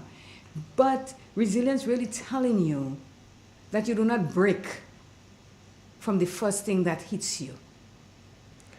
Yeah. It's like a baby that is learning to crawl or learning to walk. They've got self-resilience because they're walking, plop, plop, plop, plop, they fall on the butt. They sit down there and they look up and they up again. It's not stopping them, and that shouldn't stop you. Resilience. It says patience and virtue cultivates, it fosters resilience, growth, and inner peace. Now, when it says inner peace, Jester, what do you think they're talking about? Inner peace? Mm-hmm. Inner peace will bring comfort. That's for sure. Mm-hmm. Yeah. That's all you could tell me? It brings confidence. Okay. Yeah. These are some of the things that I believe that, correlates with the term inner peace. Mm-hmm. Yeah. You're peaceful with yourself. It's like your Zen moment. You know who you are and what you stand for. So even though things are being breaking up around you, that inner peace, that's resilience, is what's going to get you through. As I see. Yes. And why? Because it's comforting you. Mm-hmm. Yeah? Yes. It is comforting. It comforts you to know that, hey, there's always a tomorrow. Yeah. Yesterday is gone and tomorrow never comes. Because every day is today. Yeah.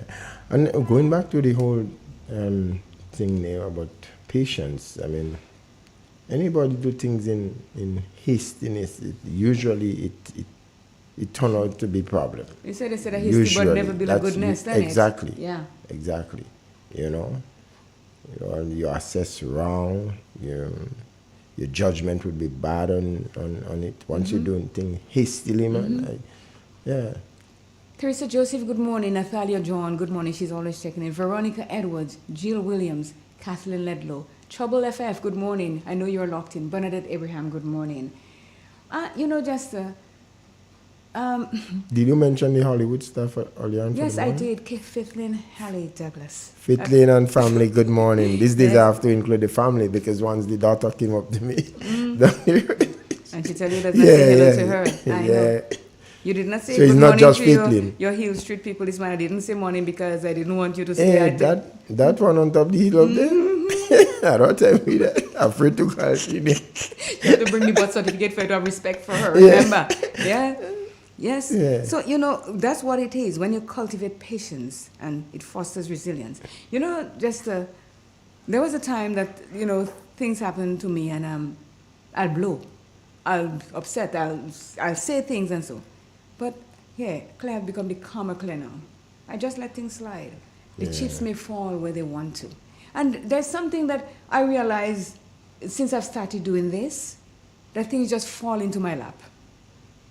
But it's better to approach things in a calm way. 24 in hours. A calm way. Believe that. I've learned that, through my own experience. It's so much better rather than this hyper kind of way of thing, and then you just act on impulse. It's a dangerous thing when you act on impulse, man. You have a lot of regrets. But if somebody hit me acting on impulse and hitting you back, don't come tell me to take 24 hours to hit you back. I'll be wrong.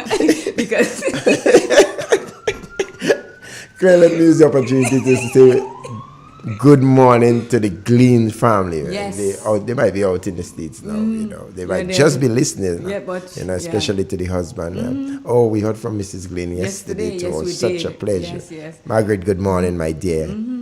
Yes, so don't come and tell me about if somebody hit me right now, hitting them right back. That is not about taking time and to do it calmly. Because just if you hit me now, and I go to the police station and I say, Jester hit me. And the police take his statement and I hit you tomorrow, I'm wrong, Because already it's gone. It's hit you back right there. And I said, that was repulse action, reflect action. I know of somebody that would agree with you instantly. Who is that? That Celia?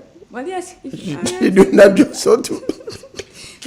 Celia, good morning to the Robinson family. Yeah, Yeah. But you see, there are things that you just step back. Yeah. And you cipher it. You look at it, and you say, according to them, things that make you go, Yeah. So I've been a lot of,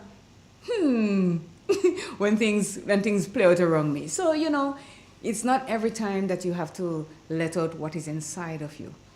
You take it, and you spin it around. According to them, you do the laundry with it. You let it do its sensing, its washing, its wringing, its rinsing, and then the final spin. But when you finish, you know that you're okay. We got a call. Good morning. Coffee in the morning. Good morning to ya. That coffee smoking this morning, huh? Oh, yeah, man. Just how are you, man? I'm good, thank God I'm all right. Boy, I was missing in action for a little while, Yeah. But I'm still on top of the wall. We know. Yeah, I'm still on top there. Yeah, and just to rewind a little bit, Clay and Jess, you made a statement, Clay, that you save something for the rainy day.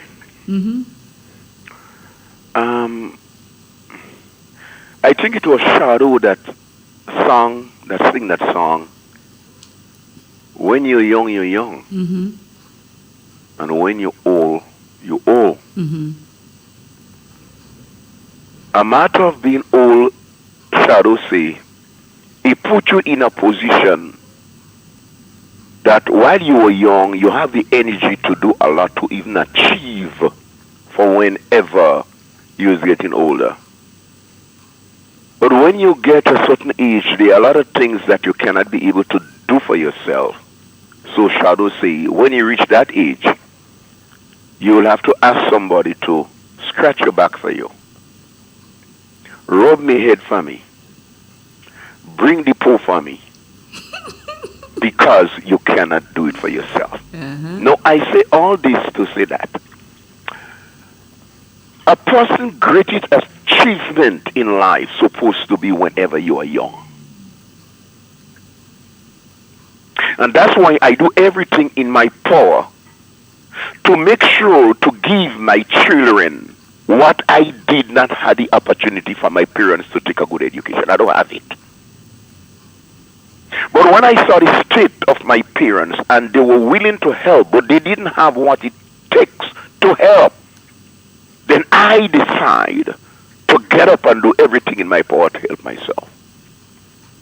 But as I grow to be bigger, I realize that now I have the energy to give my children what my parents didn't have to give me. So I decide to work my behind out to make sure that my children can be able to achieve academically, that they would not be able to go through the hardship that my parents went through and the hardship that I went through. So I do my best to give them a proper education by God's grace, that they can be able to achieve and to make life easy. And sometimes you do all that, and sometimes the same children still fall back to the crack. But you do your best You as do your parents. best, you give it your best shot. You know your conscience Yes. is clear when it comes to that. Exactly. You understand? But I cannot say, hey, I remember once I told a young lady in Carriacou, let your son go to school. Why he's home? Why he's home? Correct him. Everything that he do, you making him just do it, and you're not correcting him. You do not know if that child, what? I said, listen, correct the child. Send him to school. If you don't have, ask me, I go help. You know what that lady told me? I can tell me, look at my wife here. I didn't go to school, and I didn't have an education. So even though he don't have, that is not a problem. What? That is bad. Look at my wife there. That is terrible. I don't like to draw my wife as reference. Who could be thinking I so? said, This? listen. Well, because I he's said, illiterate. correct the little boy. When he do things wrong, correct him. You know what she turned back and said? I could make my wife answer that one, you know. If I beat him, and when he get big and he go away, I wouldn't get burial. Okay. I wouldn't get burial, so I wouldn't beat him. He go hold that. But listen, but do you know, the same young man that give us so many advice, I never knew that the time would have come when that same young man would have come back and marry to one of my daughter. Oh, look at that. No, but Claire, that is interesting, eh? So what happened now? Who teach him now? And the whole thing about it, my daughter came to Carriacou, saw the young man.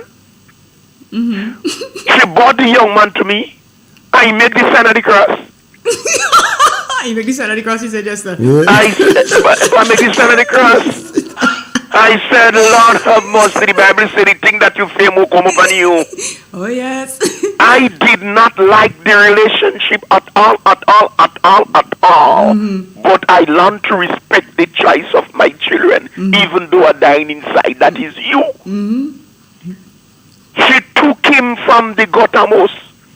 She took him from the guttermost to the uttermost. She took him, she brought him in Canada. She treated him like a king, like a prince, and he still violate that. When she can't take more, she had also make them put him and send him back. Right now, I don't know where he is. I just always pray for him. No, I say all this to say that. The best part of your life is when you're young, but you have to have a retirement plan. Because as I get older, I want to use my young age to set a foundation to enjoy the best of my old age while I going down. So I can be able to create that atmosphere where I can be able to set a good foundation, set a good standard for me and my family and whosoever I could help, so I do not have to end up in the home. You know, when you watch our home, a lot of people that you see a couple years ago, and they sometimes, hey, well, what happened? How he end up there? How she end up there? Something is definitely wrong. Hush now. Ain't you say that after you work so hard and for all your money, and your wife refuses to change you that by selling everything and going in the home with all your money? I say it, but it look like they hear what I say. That one thing. I'm clear to be honest. Clear to be honest. I have a few children well enough, and I could make a boast. My children, they really love their father. Well, yes, your father love them, but you're taking all the money. So here now. Yeah. Before you go in the home, you can't put my name on the wheel by so when I come in the hospital. I'm going to talk to you. I don't want Jess to hear because myself and you is very good friend. You understand? But I don't want Jess to hear that. But on a serious note, I think that men on a whole, men and just I realize that men on a whole missing in action with total preparation for old age is concerned. Sometimes you end up in the home and your family becomes stranded. We have to put measure in place in order for we to enjoy this old age when we're going down older and older. So when you have to say, scratch me back for me, who's scratching it and you don't have children? True. Bring the pole for me, who bringing it? So we have to be very careful. Thanks a lot. Thank you. Yes, sir. He say taking the money and he go, watch, I almost there, you know. He taking all the money and he going in the home with it. He's selling everything and going in the home with the money. Yeah, that was a stunning contribution from Mr. Lewis this morning, man. It's just, but you see the thing, when the point he made, Jester, that the parent did not discipline a child or send a child to school. And if the parent is not of the caliber where she has the know-how to send a child to school because she didn't go to school, it's just a vicious cycle. And as he says, the daughter bring him home. That is the guy she bring him for him. So that's and it, he violated the daughter in Canada. She had to send him back because that's what he knew. That's how he grew up. She gave him misguided love. She never trained him to be different. And that's why when we have children, and I know a lot of parents, Jester, that refuse to discipline their children because I love him too much, or I love her too much. I don't want to discipline her like that. But as you said, you spare the rod and you spoil the damn child. And the society pay for it later on. But the lesson I really learned from the whole thing there is that because he was willing to help her, to assist her in letting that child gain that education. Because clearly, look what ended up happening eventually, and that is why it's important for other people, like neighbors, to seek an interest when such things happening. Because look what ended up happening. He ended up falling in love, or she ended up falling in love with him. So you just never know. They never. Yeah. We got a call. Good morning. Hello, good morning. Good morning. Yes, I like your topic this morning. I enjoyed the discussion very much. But I have a small contribution I would like to make. Go right ahead. Right. Now, I'm in the 60s, old man enough that I could relate to stories when I was 8, 9, 10, 11, 12, 13, 14, thereabout. And it doesn't matter how you try with your children. At the end of the day, if they decide to accept the training that you give them, it's a different scenario. Now, my mother used to work on the estate. She was all her life. She had 7 of us, 5 big men and 8 of us, 5 big people and 3 small ones and a grand. So 4 of us used to live lastly with her. I was the eldest in the 4. And you know when she got sick, I was about 12, 13. Before I could go to school, I had to make sure I get the food for the pig, the rabbit, feed the fowls, because we had a lot of yard fowls. And I had to feed the pig, make sure I get vine for the rabbits. Still have to go on the estate to make a half task for us to get food.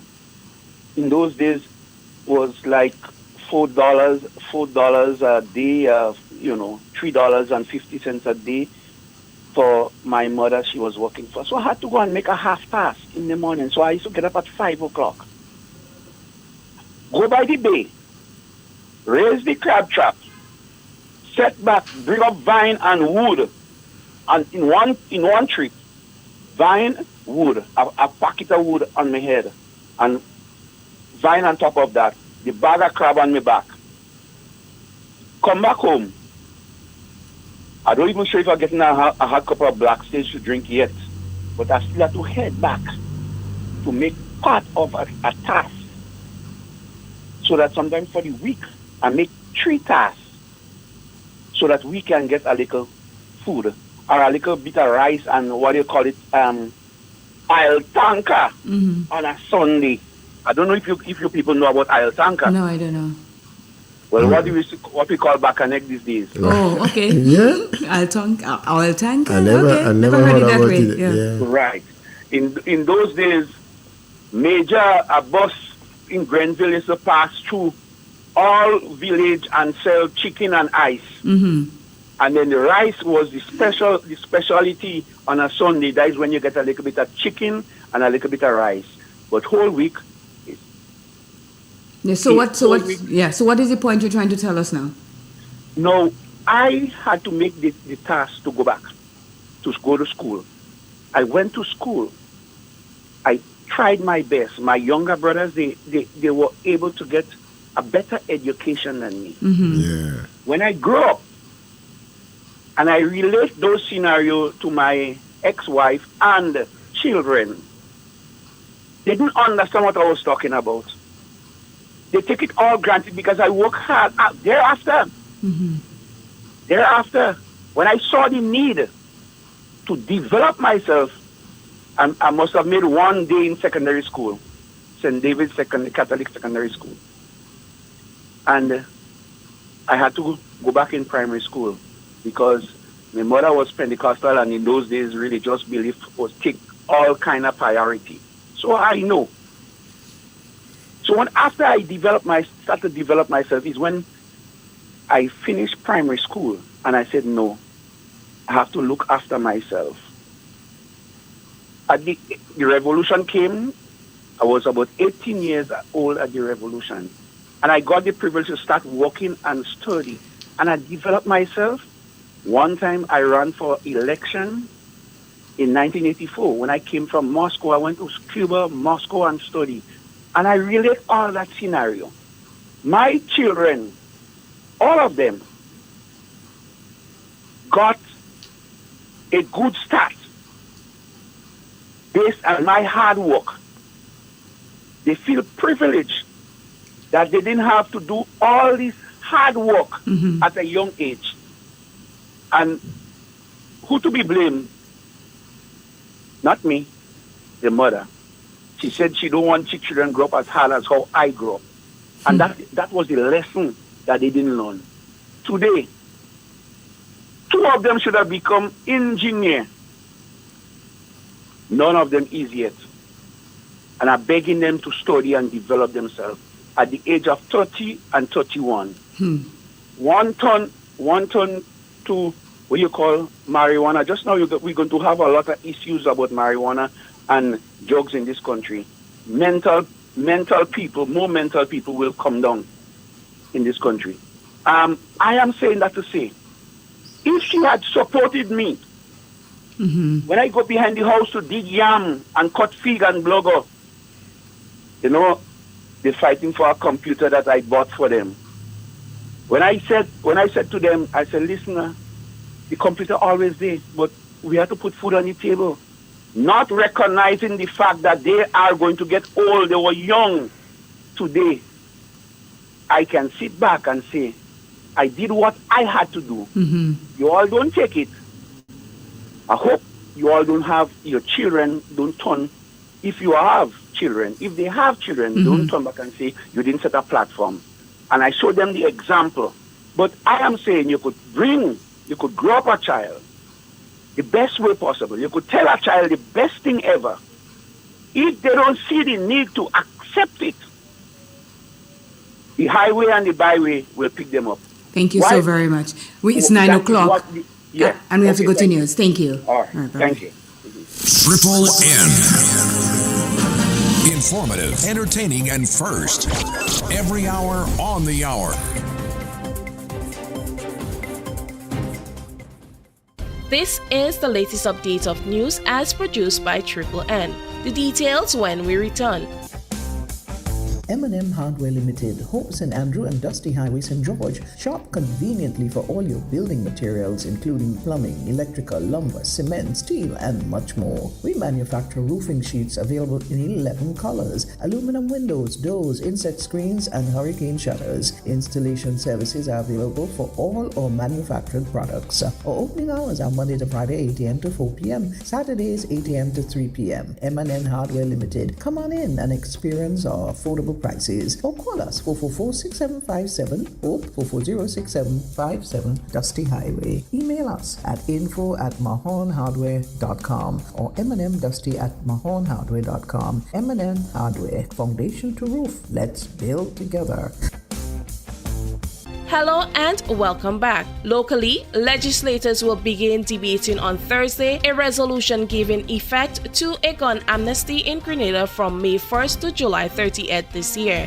In the region, the Dominica High Court declared Sections 14 and 16 of the Sexual Offences Act of Dominica unconstitutional, effectively decriminalizing homosexual sex in the country. The decision has far-reaching implications for human rights and the role of religion in Dominica. Internationally, the Israel military's chief intelligence has resigned, saying he took responsibility for the failures before Hamas's attack on Israel on 7th October. According to the Israel Defense Force, Major General Aharon Halifa will retire once his successor is selected. He is the first senior figure to step down over the attack, which were the deadliest in Israel's history. Israeli military and intelligence officials missed or ignored multiple warnings before hundreds of Hamas gunmen breached the Gaza border fence on 7th October and attacked nearby Israeli communities, military bases, and music festival. About 1,200 Israelis and foreigners, mostly civilians, were killed and 253 others were taken back to Gaza as hostages, according to Israeli tallies. Israel responded by launching its most intense ever war in Gaza, during which more than 34,000 Palestinians, most of them children and women, have been killed, according to the Hamas-run health ministry.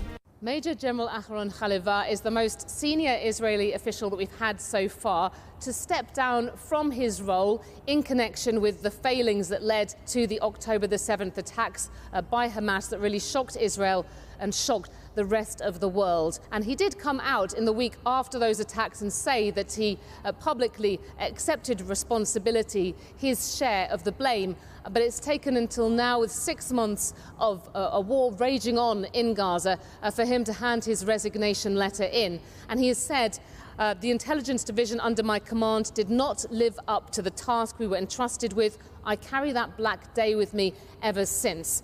And really, the Major General's announcement sets the stage for possibly more resignations from top security officials in the country. Will put pressure on some in the political echelons as well, where responsibility hasn't really been taken for other failings that may have contributed to the 7th of October attacks. And in sports, Grenada SDA Comprehensive School, GSDACS, wins the 2024 Independent Secondary Schools Cricket Competition with 189 for 2 wickets. The St. Andrews Anglican Secondary School, SAS, placed second with 188 for 5 wickets. Most outstanding wicketkeeper of the tournament went to Rakim Charles of Presentation Brothers College, BBC. Most wickets, Kivante Bartholomew of SAS, and man of the match in the final went to Kivon Bartholomew of GSDACS, who also had the most runs scored, 490 runs not out on each innings. This ends the latest news update. Thank you for joining us.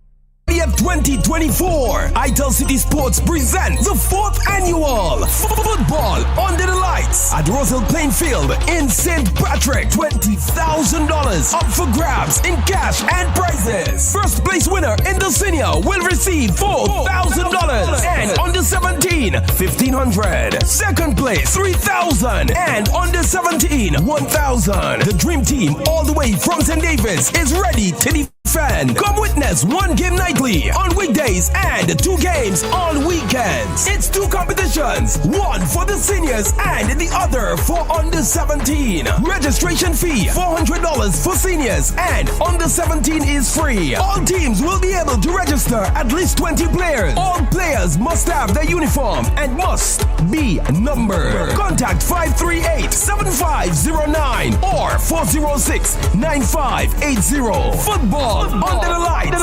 Saturday, February 3rd until April 30th. Roselle Plain Field, St. Patrick's. Be there. On Saturday, May 11th, we're doing it special for all mothers as PQ and Frida Dick Sauce presents A Mother's Love. A Mother's Love. A love affair going down at the Arena Nightclub, Plains in St. Patrick's, and your DJs keeping you rocking all night long. It's DJ Just Gus, PQ and Cut Squad, DJ Mad Kid and Glendon, and the 473 Rulers. And trust me, you can't afford to miss this one. $500 cash prize for the eldest and youngest mother with ID, plus loads of exciting prizes for the ladies. Appliances, groceries, dinner, hair and nail do, ladies gift basket, phone credit, and much more. Admission $20. It's A Mother's Love, the Arena Nightclub, Plains in St. Patrick, Saturday, May 11th from 9 p.m. Sponsored by Coca-Cola, WeFM, Top FM, Shandy Carib, Digicel, Boss FM, Calico Shopping Center, Latouche Interior, Jimmy Bones Bar, Dwayne's Grocery and Bar, Nickers, Acrylics, and Kimberly's Hair and Beauty Studio.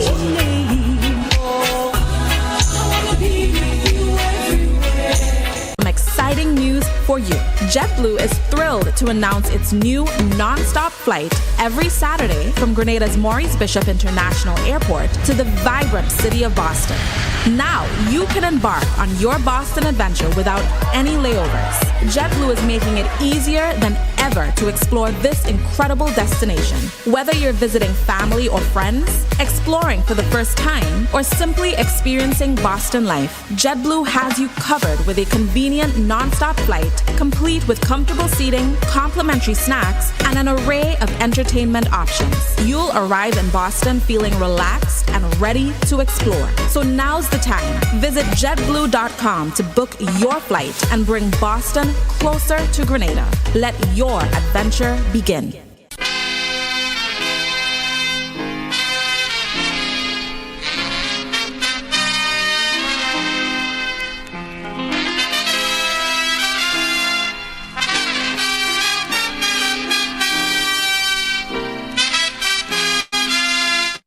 Chester, we're going to that party at the arena. You hear music? Her mother's love? In your bed? Listen. You know that joke, actually. Stop it. What you mean? You know it will be in your bed, so just stop it. Well, even I'm in my bed, I'm in the party because, listen, I live not too far away from the arena. And when the breeze blow, I'm like, whoa, you hear music. Every time I'm going to party, but I can't reach. I told Kira we're going to party too. We're gonna, is it Skanking Sweet? We're going to that one. Back in the day. Both of them is, well, no, one is a mother love and the other is back in it. I have my big foot jeans that I'm ready to wear with my one shoulder thing and, oh, I have braids. Maybe by that time I'll put my afro. We're going to back in the back in the day to Skanking Sweet with the immortal Just Gus. Just Gus has killed me music on his side there, man. He is good. Yeah. He learned from one of the best, which DJ is Charlie. Oh, Charlie. Yeah. Well, oh my gosh. Yeah, Just Gus is one of the students of DJ Charlie. We have a call, but before we take the call, we call away coming. We'd like to say a special good morning to a friend out there in the Big Apple. His name is Alisa Dubois, aka Aito. Thank you for listening. We hear you know, and I know you said that we are killing you. We're not trying to kill you, trying to give you the joy in the morning of laughter. And I did tell Jester that you say that I have swag. I told him. A lister. Once you hear that, he might be killing himself laughing, Once you hear that tone, yes. You know exactly where I'm coming from.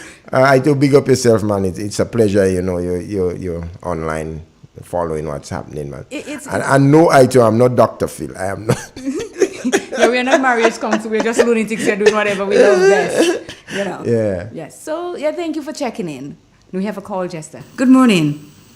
Tell you I could see trouble below you on Jester. Good morning. You don't have to see trouble on below. You have to see trouble on top. Don't see trouble at all. Doesn't matter where you want to see trouble, it's trouble, Well, you do not see trouble and watch it and let it hit you. Let it pass by. And they are listening to you long, but the eyes being good, so they have to go nothing wrong the year. Are they right in the year and picking and listening to all you one time? You went to the eye clinic yet? Yes. And? Well, so far everything, what happened, the data have for the real eye clinic, which is still next month. Okay. But I went to the doctor and she gave me things to treat the eyes and everything. Okay.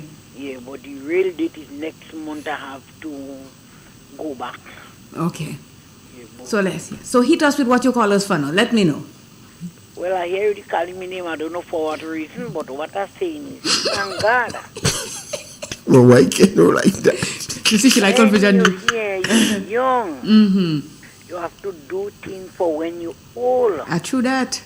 And a lot of things I see doing. I mean, everybody wouldn't able at the same time because I myself stay in a lot of rent house before I could have owned my house. Mm-hmm.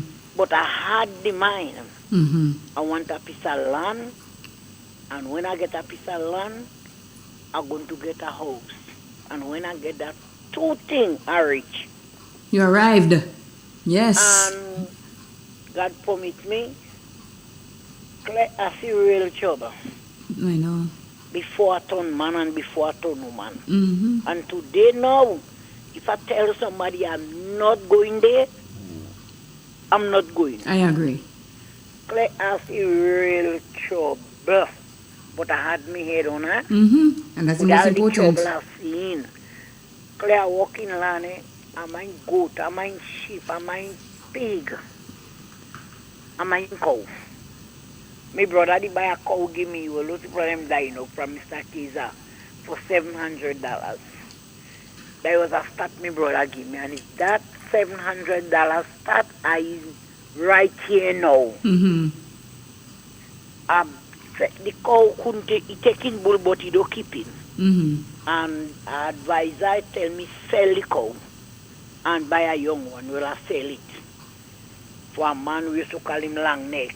1,500 they sell it give me because I don't know about selling. Mm-hmm. I take 700 in it and I buy a house. I let my brother buy the house me because they were selling the house. Me and I didn't go in there because she fast too much. And after I buy the house give me clear, about a whole month I couldn't go in the house. The house was resting on the ground, so you just imagine. Mm-hmm. He go, he stand and sit me there. That brother is a God of mine, you know. Mm. He go, he stand a security by postal giving. And clear that I want. I shake me tail as when you see dogs see the master. And I move on, I move on, I move on.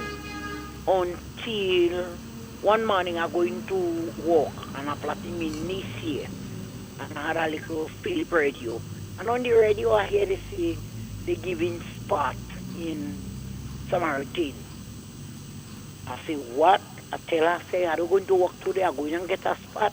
But all the time it's not like that. What happened? Names they take already. Oh, I see. They come in and give that people and them name. Mm-hmm. The spot. But I still go. When I reach down there, they telling me what. I decide I don't go in. I sit down there till those people come, let me hear from you yourself. I sit down there. A lady, well, she died a few years now. She didn't understand just as me. She thought they would have come and give her a spot in the pasture. Mm-hmm. But they give the pasture already, so they're giving in Chantimel now. Oh, I see. So she give me she number, so it's a good thing I didn't go and determine. She give me she number, and here am I today with she number. There you go. And you see, yes, determination. And I just tell young people, please, everybody who has emotion, but try and get a little focus. Yes. Don't care what, Claire. I used to walk from Chantimel to Sotes with by the Mr. Courtney and them. By the courtyard, the ball place on the ground there. Yeah, by the Catholic thing there. When we get up in the morning, I send me children or I prepare what I prepare give them for school. They have to go to school and myself going to work. And never see my children go to school, not until a certain age. Mm. Because you are living and you are coming back. Yeah. And for today, I might have what very stubborn. But that was in the old East. For now, you have one what they come one day, come to work and he could come. He say, Mommy, I thank you. He say, I really thank you because the friend, what I would take him out from, He didn't want to come out, but when he see the friend in town one day, he come out to work, he said, Mommy, I had to pack up to make sure the name the person called me, I know that must be a person that know me. And when I pack up and I see who is the person that come and meet me, he said, Mommy, I cry. And Mommy, I say, it was not you are in that same position. Yep. He say, I used to say you beating me because you don't like me, but now I realize what you used to beat me for. Because when I'm beating, I don't just beating, so I'm You're lodging complaint. speaking. Yes, yes, yes. I'm beating and I'm telling you what I'm beating for. Makes sense. And I'm making you know, as long as you don't hear me, I'm going to continue beating you. Now, today, welfare people take the thing and put it to, I don't know how, you are your own child, your own children, they doing anything. You can talk to them, be telling you call what and what and what. But if I the young again, and I harm my children, and whether the police, whether the welfare, and I flag them for what they do, and they come in my house, so girl, are you walking out? You the police or the welfare, the child walk out behind you. I totally agree. Totally Bag and agree. baggage. Yes, that's what I told Walk them. out. And then you get in your coaching, stay right yes, that's what I tell them. Hammer my 911 on the fingers forever. Call it. Yeah. I mean, everybody proud to have a child. Everybody like to have a child.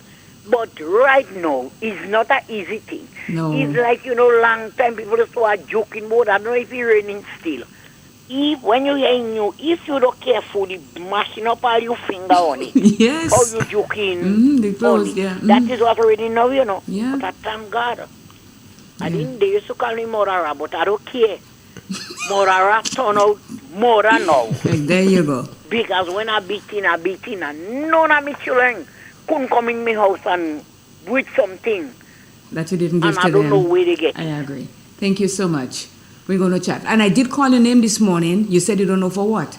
I called your name because you said a while ago that when young people, especially young women, are going into relationship, they should make sure that they have a focus. Because if they go with the person, their husband or boyfriend, and then if boyfriend put them out, they have nowhere to go. So get a focus. And that's why I said what I said this morning based on what Jester told me. Thank you very much. You're so welcome. Thank you. Okay. Kenu, have a lovely day. Bye-bye. All right, bye-bye. So yes, somebody sent me a message. And I'm going to deal with that person, Claire, stop telling lies. You know you're not going anywhere, so stop telling people you're going to be there. Thank you. I agree with that person totally. I am going to deal with you when I see you. You don't know. Listen, when people DM me, that is my biggest mistake that does make me when they DM me and tell me I can do something. Because I just pop up and do it. And then they don't search them out. Well, so prove them wrong. by going, ask Skanking Sweet, you will see. Just come and you will see me. But you will not know it's for me because I'm going to be my fro. You understand? I'll be in my fro on that day. I think Ito says something again, Ito says, tell Bixie, yes, I know exactly what you're talking about. Boy, I was afraid. You're playing, man. What are you afraid for? You don't have to be afraid. Oh, God. Kenro spelling myself, she wasn't easy. Yeah, we know Kenro is easy because Kenro put blows on everybody, all she children. Stay in line. Stay in your lane. Don't go off. So here's the next one. It says, don't let opportunities pass you by. Seized opportunities often lead to unforgettable experiences. Regret for missed chances can linger long after they are gone. Every opportunity offers growth, lessons, or new perspective. Embracing opportunities as they come can open doors to unexpected paths. Active participation in life ensures a rich tapestry of memories. So, seize opportunities. Don't just see it and just let it pass by and then you say, what if I didn't know? If I didn't know is a terrible word after it's gone.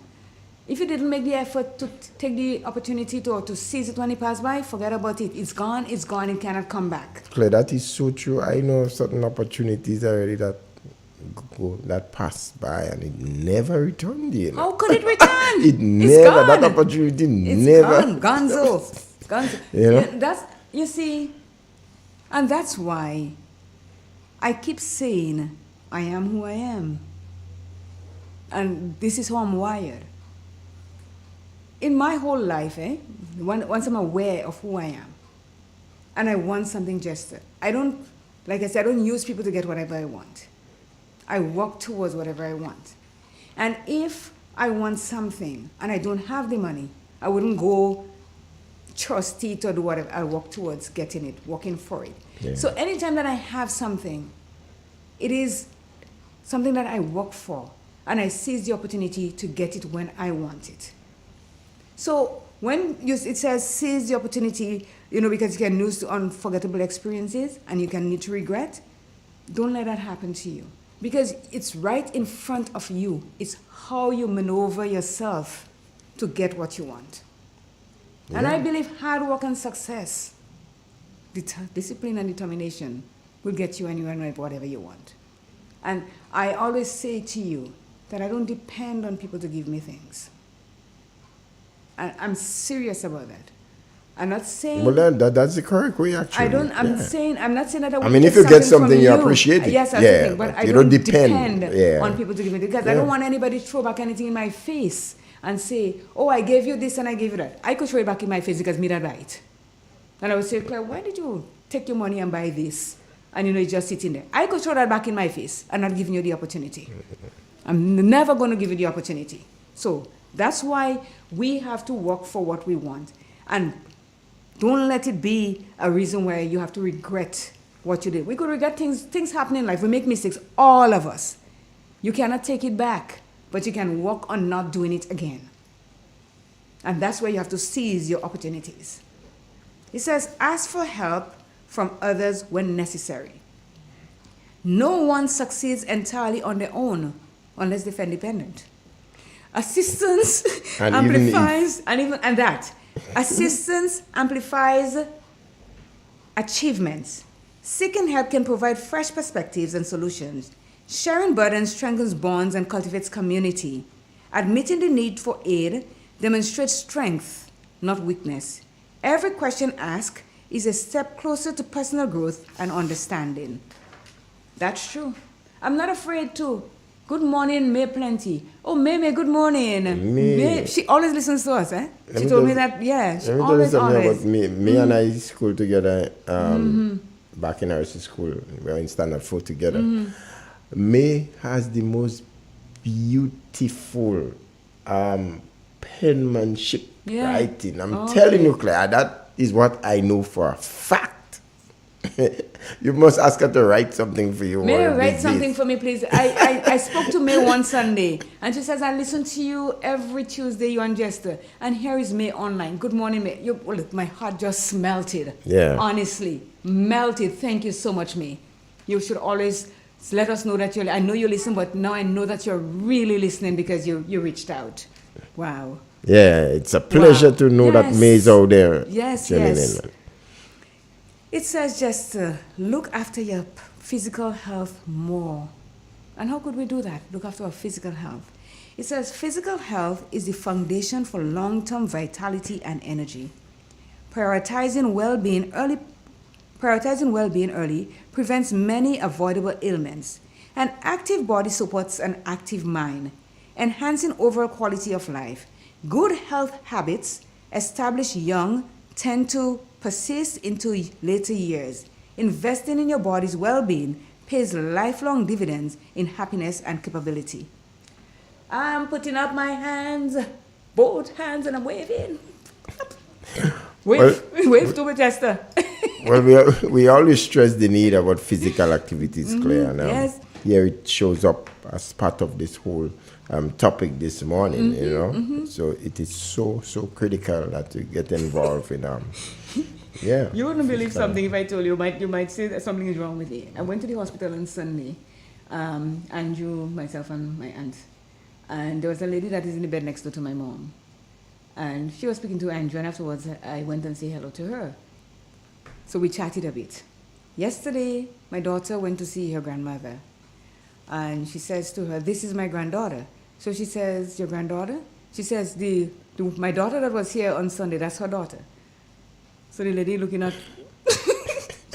So she said to her, how old are you? She says, I'm 34. She says, but I thought your mom was 34. I said, yes! I said, all she had to tell her mom is double her age. So when exercise, eating healthy, and all that makes you live longer, more benefit, more vitality. Yeah. You feel much better too, man. You feel, sense of that. Oh, May said she's in bed now and can't walk again with arthritis. That's because she was polio type. I was gonna look for me one of these take me days. When you're going to see me, bring me with you. Definitely look for me, man. Because when May tell me she listens to us, like it. She's the sister of Martin Plenty. I know May. I know May. Yeah. I know May since before I left here. Yeah. So we have had a call. Good morning. Good morning, Miss Claire. Good morning, Miss Job. How are you? Good morning. Good morning. I keep listening. I don't call regularly because talking of... The radio. Yeah, a bit closer, so. You got to turn up the radio again. Yeah. Sorry? The radio. It's coming coming back at us. Feedback. Are you getting me still? Yes, I'm getting you, but turn off the radio a bit just for that moment. Oh, yes. Yeah, you could talk to us on the phone. Sorry. Yeah. Yes, sorry.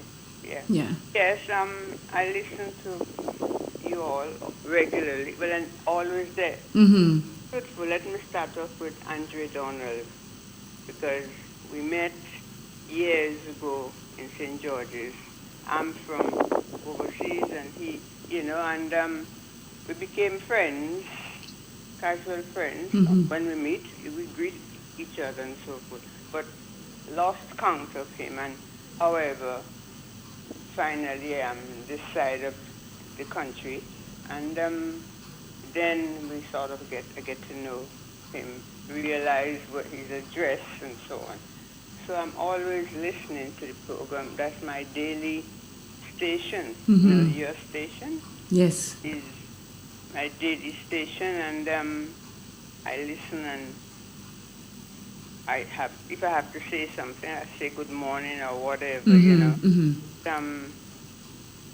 Regards to persons and so on, talking about me is not much on this, more on the northern side of, England and so Mm-hmm. you understand? Yes. So I usually listen if you ask me anything what took place about the invasion and so on. Mm-hmm. Listen, because I don't know much about it, Yes. But again, regarding attitudes and behaviors and principles and ways and so on, manners, etiquette, and these things are important. Very much so. Because, that makes up life. I mean, a nice smile is much better than going the other way and looking so puffed up and all vexed up and so on. Come, let us reason together, Yes. We cannot understand each other. Let us sit down and talk. Let us reason out and listen to each other, and we learn, So as I said, I keep listening, and someone came to me. Did we speak about the water? Yes, we spoke about it yesterday, and you were supposed to send your nurse to the ministry to see if you can get it sorted out. Yeah, well, I didn't. She didn't go again, but I've got persons who are volunteering to help me out. Oh, thank you so much. That is so good. Whoever it is that is volunteering, thank you, because you do need the help. Yes, I do, because the thing is the water keeps. Mm-hmm. If you can't find me one way, I go the other way. You understand? Yes. And it's just running. Okay. Thank you. Call me when I'm finished the program, and we'll talk more about it. What, the same number? 444-0975. Oh, 442. The one that you called the other day when you spoke to me and told me that you wanted to talk to Andre. So, call you when this program finishes? Yes. 442-0975. Okay, 442. Thank you so much. You're welcome. Okay, bye-bye. May. Lena John says, good morning, Claire and Jester, and also good morning to May, who is my sister and friend. May Aito, which is Alistair Dubois, says, good morning and hello to you also. Yeah. Yeah. Well, Alistair would know her very well. Oh, yeah, she lives in the area Right, up there. right. And that's why, apart from me, that's why it's really important for us to look after our health, Jester. Very important. Because when you get to a certain age, they never send you the memo to say what's going to happen. It's when you start going through it, you know, well, no, that happening when you pass that 40 and stuff like that. But if we don't look after our health, our physical health, that comes along with our mental health, we can suffer dearly. So that's why it's saying that. It says mental well-being is crucial for fulfilling, balanced life. Addressing mental health early can prevent larger issues later on. A nurtured mind enhances relationships, creativity, and resilience. Prioritizing mental health leads to better decision-making and clarity. Emotional self-care is as vital as physical, ensuring holistic health. Now, Jester, let me put it this way. We go through a lot of stresses in our lives, and sometimes we take it on more than we should, and it's destroying us. Yeah. It is destroying us. Now you have to come to a point in your life, and I'm speaking to everybody and each and every one of us, especially us women. You come to a point in your life where you sit, you assess things, and you say, nah, I'm not going to let that stress me out. Because you know what? I've got only one life to live. One that Jehovah God had blessed me with. One. And if I were to take that life and let the stresses of the day take me out, then I'm wrong. Because my happiness depends on how I feel about me. And it goes for everybody. Your happiness counts more than anything else. So if you see the stresses of the day is weighing you down, get your backside out of that funk and move along. Because, as I say, and nothing lasts forever.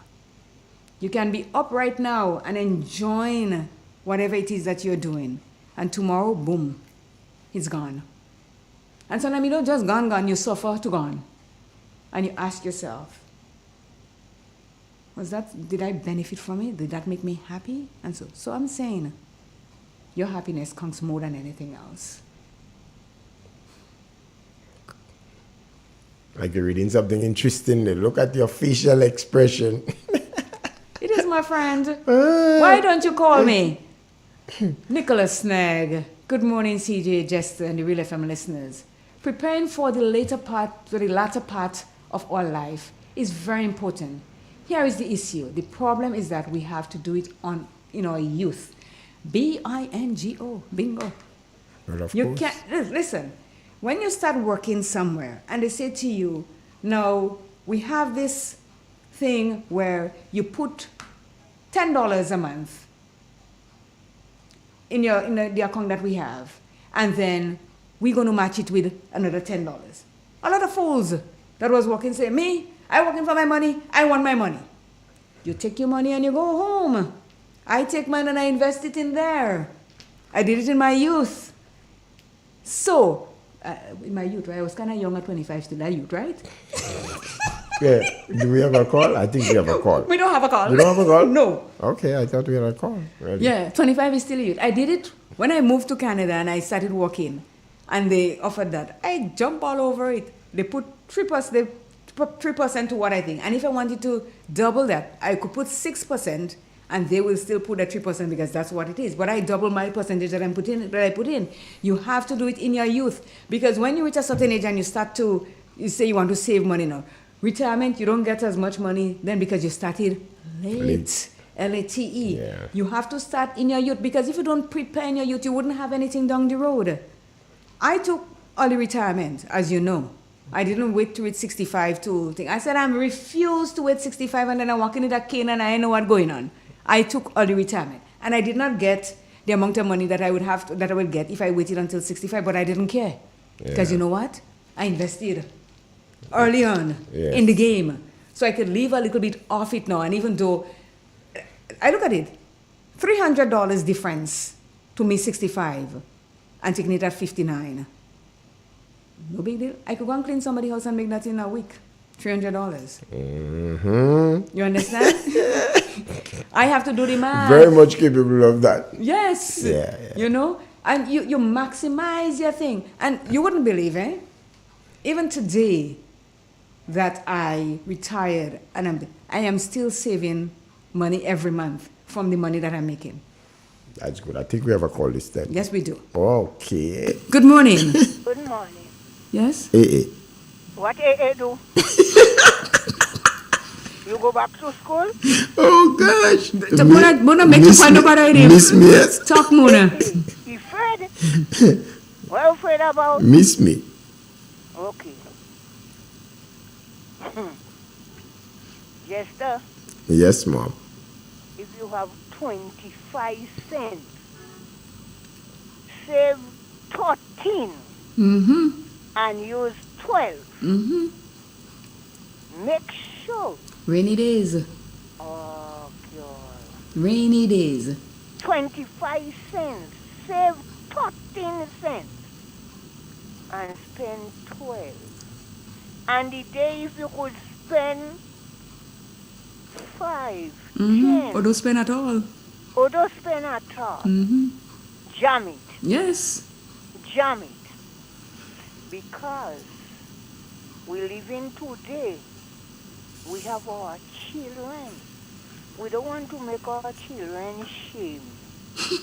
But when we sick, they have to go about begging and knocking at people door. My mother sick. I don't have money to bring her by the doctor. Lend me a 20. That is embarrassing. Mm-hmm. You don't hear? We don't want to make our children shame. True. That's so. Watch, Claire. You watch ants. Mm-hmm. Throw some breadcrumbs on the Oh ground. yeah, they're busy. Yeah. And they collecting that and they go in And save put it. up in their nest. Yes. When rain falling, you don't see ants outside? No, because they have the food already waiting. Okay. Yes. That shows save for rainy day. Yep, and sometimes a flood. Thanks, Mons. People like Mona and them at Bangbo got us fat. Well, the bamboo got to be fat. It is just logical. Good morning, SBW. Maybe before she go. Good morning, SBW. Thank you so much. Yes, and Nicholas also says, in our youth, we are preoccupied with things in our youth, so we don't really think about saving that much. But it has changed now, and I think it has gotten worse. A lot of youths are not saving at all. Because they go for the cars, they go for everything that is not. Fet. Yes, we have a call. Good morning. Good morning. Well, look at my You called me out. Of course, call. What you writing about? Good morning, Mr. Snag. How are you this morning? I only use CJ because I'm in the chat and everybody's saying CJ. Good morning, Claire. Good morning. How are you guys doing? We are doing. Yes, we're having fun in the sun. Great. A very interesting and timely topic. I must say again, Claire, you're obviously doing your research before you come on and just you fall in right in line with, I don't want nobody to say. I don't want nobody to say I know what they're talking about, you know. I'm keeping our heads above the water, man. Keeping our head above the water. That's beautiful. For me, I learned a lot of these things when I was a youth. I grew up with my great-great-grandmother. Mm-hmm. So you can imagine the amount of stuff that's been poured into my head. Mm-hmm. When I was a youth, it was like, why she talking? That's a youth, you talking. What are you talking about that for? Me, I have no money, me don't know nothing about that. Why are you talking so much? Just as the caller called before, you had to feed the chicken, the pig the pen have to get clean, you have to tie out the sheep, the goat, and you still have to go help in the garden, pick the peas, chuck the corn, hang up the corn in the line, while you're lying down in your bed, you're watching a rat running across. trying to eat the corn, and then the cat is on the floor watching up at the rat, hoping he will fall so they can eat it. All of these things I grew up with, so I know what the value of hard work is. I've been telling my son just the other day, from the time I was 14 or even before, I've been working. So I don't understand what you're talking about, that you're tired work. But it's tired work very early in their life these days, believe me. And what kind of work? Exactly, exactly. So, but later in life, I've learned from, you have your biological father, and then you have a father that comes along and educates you. Yes. To things that you're totally blind and ignorant to. This was a man, may he rest in peace. His name is Mr. Earl Norton, a Barbadian by birth. And he taught me financial literacy. And he did it by force. When I say by force, by force. We worked together, and he called me one day and he says, "What are you doing?" No, Friday nights we always go out and have some beers, eat some chicken wings, blah, blah, blah, and we go home. So that one particular night, I overdid the beers part, and he had to drive me home because, in Canada, they're very strict on driving. Yes. So he dropped me home, and the next morning he told me, "I'm going to come and pick you up, and we're going to go someplace." I said, "Where are we going?" He says, "It doesn't matter." So I had no choice. He's coming. I don't have my car, so I can't tell him no. I'll meet him if I have an excuse and don't go. So he came and he picked me up and he brought me to a financial forum. And I says, "Earl, what are we doing here?" He says, "Shut your mouth. You have 2 ears. Listen. And speak when you have a question. Just so." And so he never spoke to me like that before, ever. So I sat there and I'm listening to the man speaking, and he was talking about your financial and your planning. And one thing that he said in the meeting that stuck with me, he said, "Pay yourself first." Always. I was like, what the hell are you talking about? Then he started explaining. He said, you have your electricity bill, you have your rent, you have this and you have that. He says, "But what are you paying yourself? You worked, your employer paid you, yes, but then you go and pay everybody else. So are you paying yourself?" And then he started breaking down. He says, "Save 10%, pay yourself 10% of your gross earnings, not your after-tax earnings, of your gross earnings." Yeah, it's written on your pay slip. At your grosses, pay yourself 10% of that figure because that's what you work for. Yeah, the rest the government take it and you have no choice of the matters. But pay yourself first. That I said, "Oh my Lord, I've been having this thing wrong all along. I'm fighting to pay everybody else, but I'm not paying myself.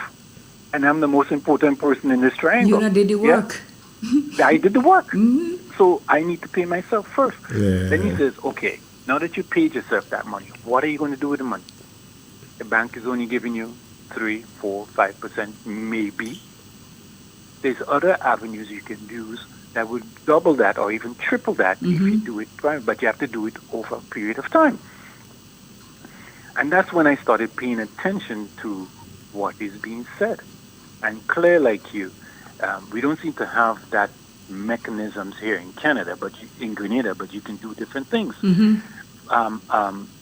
To buy my first house, I registered home savings plan. Right. And that's how I end up having the down payment over and above what the 5% or 10% minimum. So my mortgage payment would be less. And all these things I did ahead of time. And so if we bring it back now to Grenada, if you're a young person, and I keep telling the young person this, 25 and you're working for the minimum wage is $1,200 now.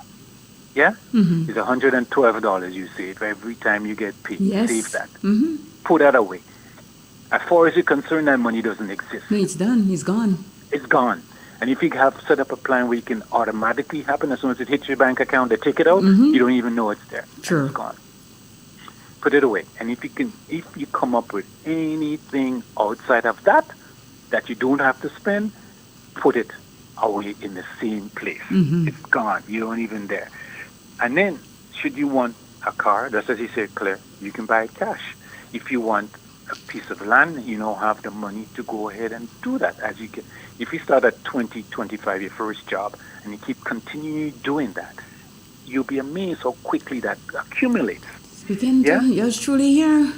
Right, but it takes some discipline. So a lot. Now, well, you will struggle it depends on the choices that you make Yes. at that point in time.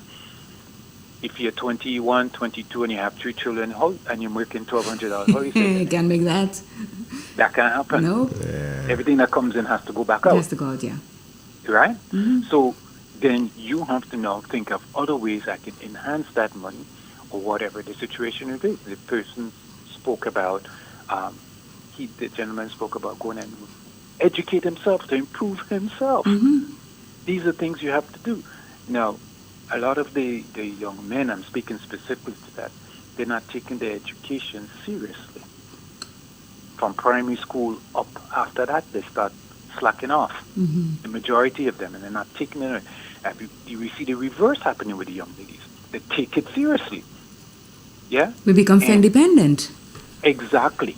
So now we have a disparity happening because the young lady is making more, the young man is way down there in the bottom, and there's a situation that's going to arise whether you like it or not.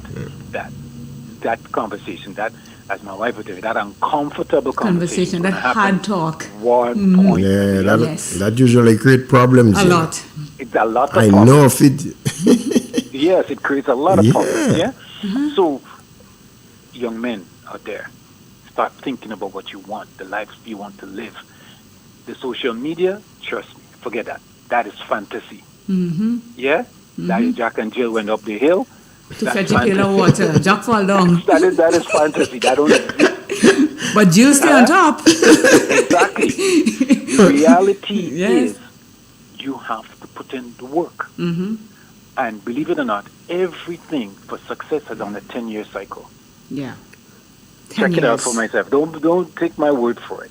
Anybody listening, check it out. I'll take Everything your word is for on it a because I know 10-year what you're talking about. I know what you're talking It's on a about.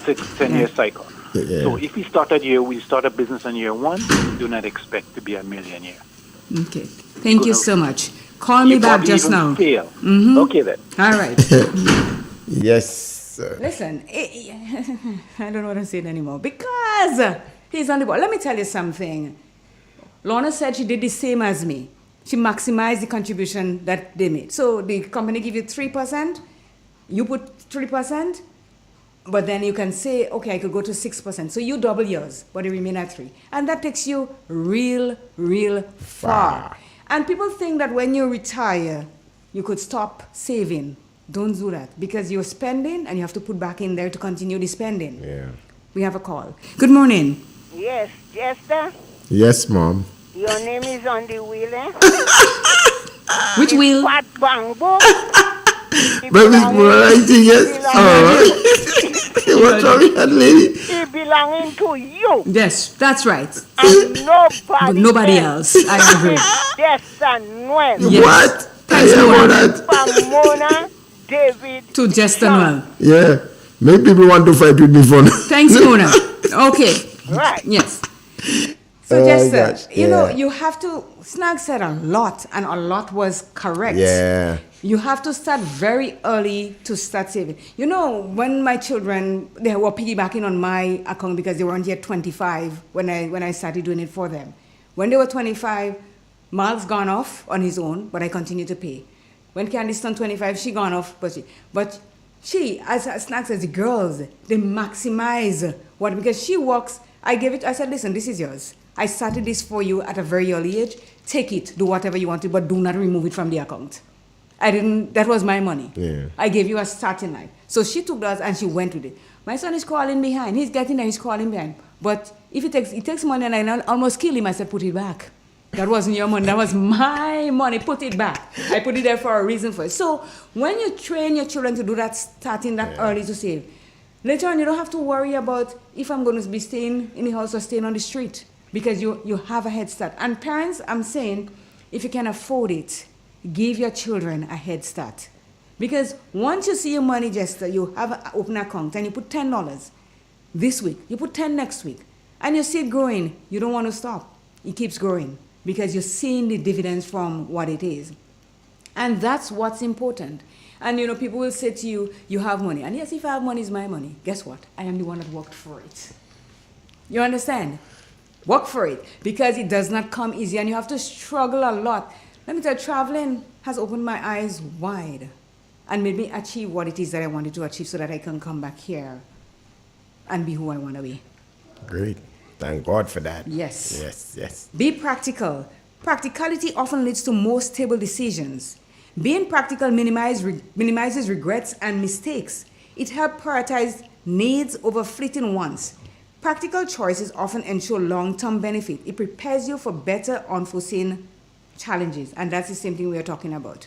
That Snag was saying, when you do that, you think. There's a thing called TFSA. It's tax-free saving account. They have it in Toronto. So you don't pay any taxes on the money that you save. I used to be in the bank and I take all the money from work and I put it in tax-free. Yeah. Yes, so you don't pay tax on your money at all there. You have up to like 100, every year you go 172,000 you can save without paying taxes on it. Other people that had a lot of money try to put more and they, no, you can't put more. They give you a limited amount of money as what you can put for the year because it's tax-free. Okay. So if you go to the bank and you have the registered retirement registered saving plan, which is RRSP, you do pay taxes on that after you remove the money. Say like you want to buy a house, they'll give you the money to buy the house, but you pay tax on the money. When you reach 65 and you want to collect your money, you still pay tax because obviously they give you tax-free upfront, but you pay taxes at the back end. Where on this TSFA, you just take your money. I could sit in my house on my computer and say, transfer this amount of money to my account, and that's it. And it's gone. So there's benefits from starting to save real early, especially when you want to achieve something in your life. And I'm preaching that day in and day out to young people and older people too. Start saving. It's not too late. Be more disciplined with your time. Time once spent, never be reclaimed or replaced. You talk about that, Jester. Discipline ensures meaningful pursuits over fleeting distraction. Structured time cultivates productivity, achievement, and satisfaction. Intentional time management fosters opportunity and personal growth. Every moment disciplined today paves the way for a richer tomorrow. You get that? Well, of course, yes. Right. Paves the way for a richer tomorrow. Be more confident. Confidence opens doors and creates opportunities. Believing in oneself attracts positive energy and people. Boldness today prevents regrets of missed chances tomorrow. Self-assurance inspires others and radiates leadership. Every achievement begins with the belief that it is possible. That is so true. Possible. It is possible. Just so true. Yes. Yeah. Take risk. Risk often leads to the most memorable and rewarding experiences. Stepping out of comfort zones fosters growth and resilience. Again, resilience. Embracing risk teaches valuable lessons, even in failures. Bold choices can open unexpected doors and opportunities. Life richness often lies just beyond the boundaries of the familiar. And I go, nothing is permanent. Understanding impermanence fosters adaptability and resilience. It provides perspective, making challenges more manageable. Embracing change leads to personal growth and new experiences. Knowing nothing lasts helps savors life's fleeting moments. It encourages letting go of past regrets and looking forward. Let bygones be bygones, as they say. Spend more time with parents. Don't I know that boy? Family bonds are irreplaceable and deeply nourishing. Time shared creates memories that last a lifetime. They offer unconditional love, support, and wisdom.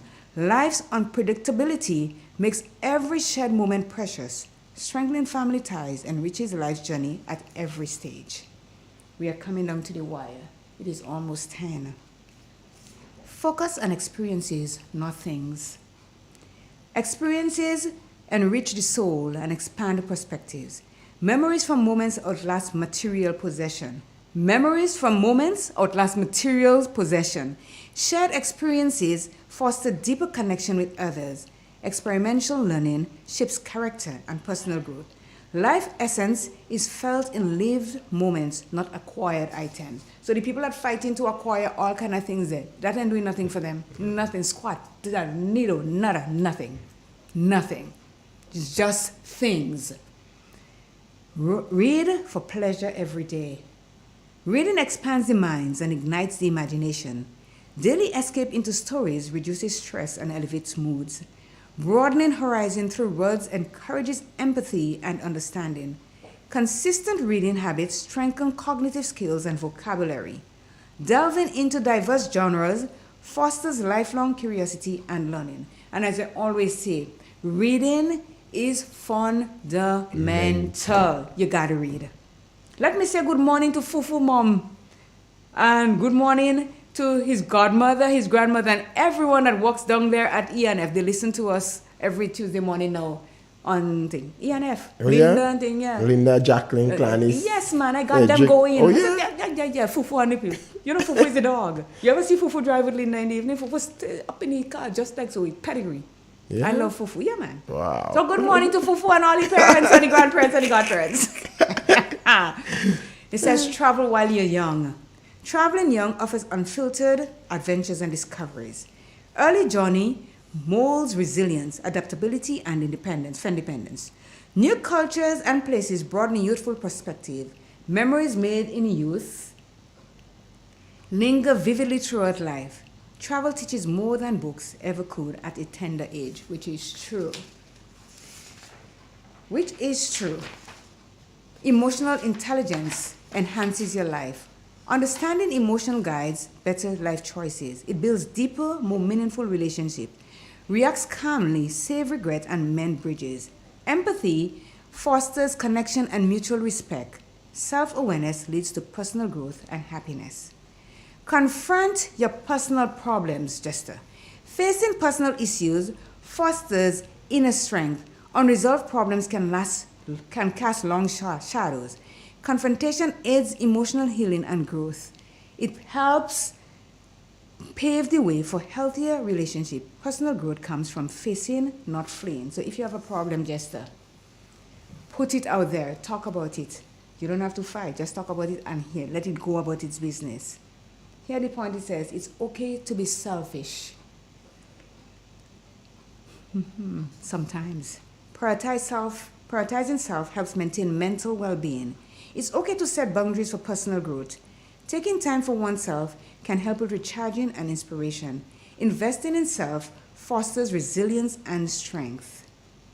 Your education doesn't end with school. Life offers lessons beyond classroom walls. Continuous learning keeps the mind sharp.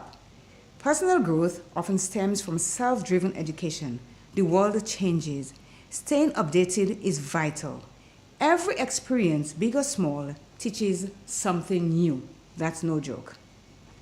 Don't always go with the flow. I think that's the last one. Sometimes, standing out is more impactful than fitting in. Your unique path can lead to unexpected rewards. Conformity can stifle personal growth and creativity. Critical thinking requires challenging the status quo. True leaders often swim against the current, and that is true. Not because everybody is doing it and everybody is wearing it. You have to go against the grain. This is what makes you unique. This is what makes me unique. This is what makes all of us unique, because we do go against the grain and not go because it is there to follow. Go against it. Be a little rebel. You know you missed out one. Which one did I miss out? Celebrate the small wins in your life. Read it. Tell me, I want to Small celebrate wins it. build confidence and momentum. Celebrating them not just a positive mindset. It reminds you that progress is incremental. Each win, big or small, is a step forward. Joy in little achievement makes the journey worthwhile. I chew that. That's why I had to read it. Yes. And that's why I said your happiness is paramount to anything else. If you're happy, you're going to be very good to people and everything. We have come to the end of another Tuesday Mental Health. And I do wish that people did enjoy what it is that we put out there this morning, this smorgasbord of information. People eat, anybody could eat at whatever they want to. Thank you to Nicholas. Thank you to Sherma. Thank you to Bernard Campbell says, I'm advocating for the young men of this country. Alcohol is destroying our young men and women. For you, the media, speak up against ask the authorities to ban the sale of alcohol in weekdays. Well, I put it out there. See what they do with it. See what they do with it. So thank you so much, everyone. It is 10 o'clock. I think 2 minutes past 10. It is news. And Jester, any last word? We later ready. We can later come and say what it is. You see, and that's the next thing, Claire. We have to give yourself some time to end the program. Then Yes. too much a hustle next time, please. Thank you very much, our listeners and viewers, for taking the time off to listen us for yet another Mental Health Tuesday. All roads lead to Rosie this evening for the first semi-finals. So check it out around 8 o'clock. Yes. And I'm going to say my happiness is key. And be kind to people. Because kind people are the best kind of people. And I love you from my head to my toes. Ciao. We gone. News. You know, it is left in a Triple N. Informative, entertaining, and first. Every hour on the hour.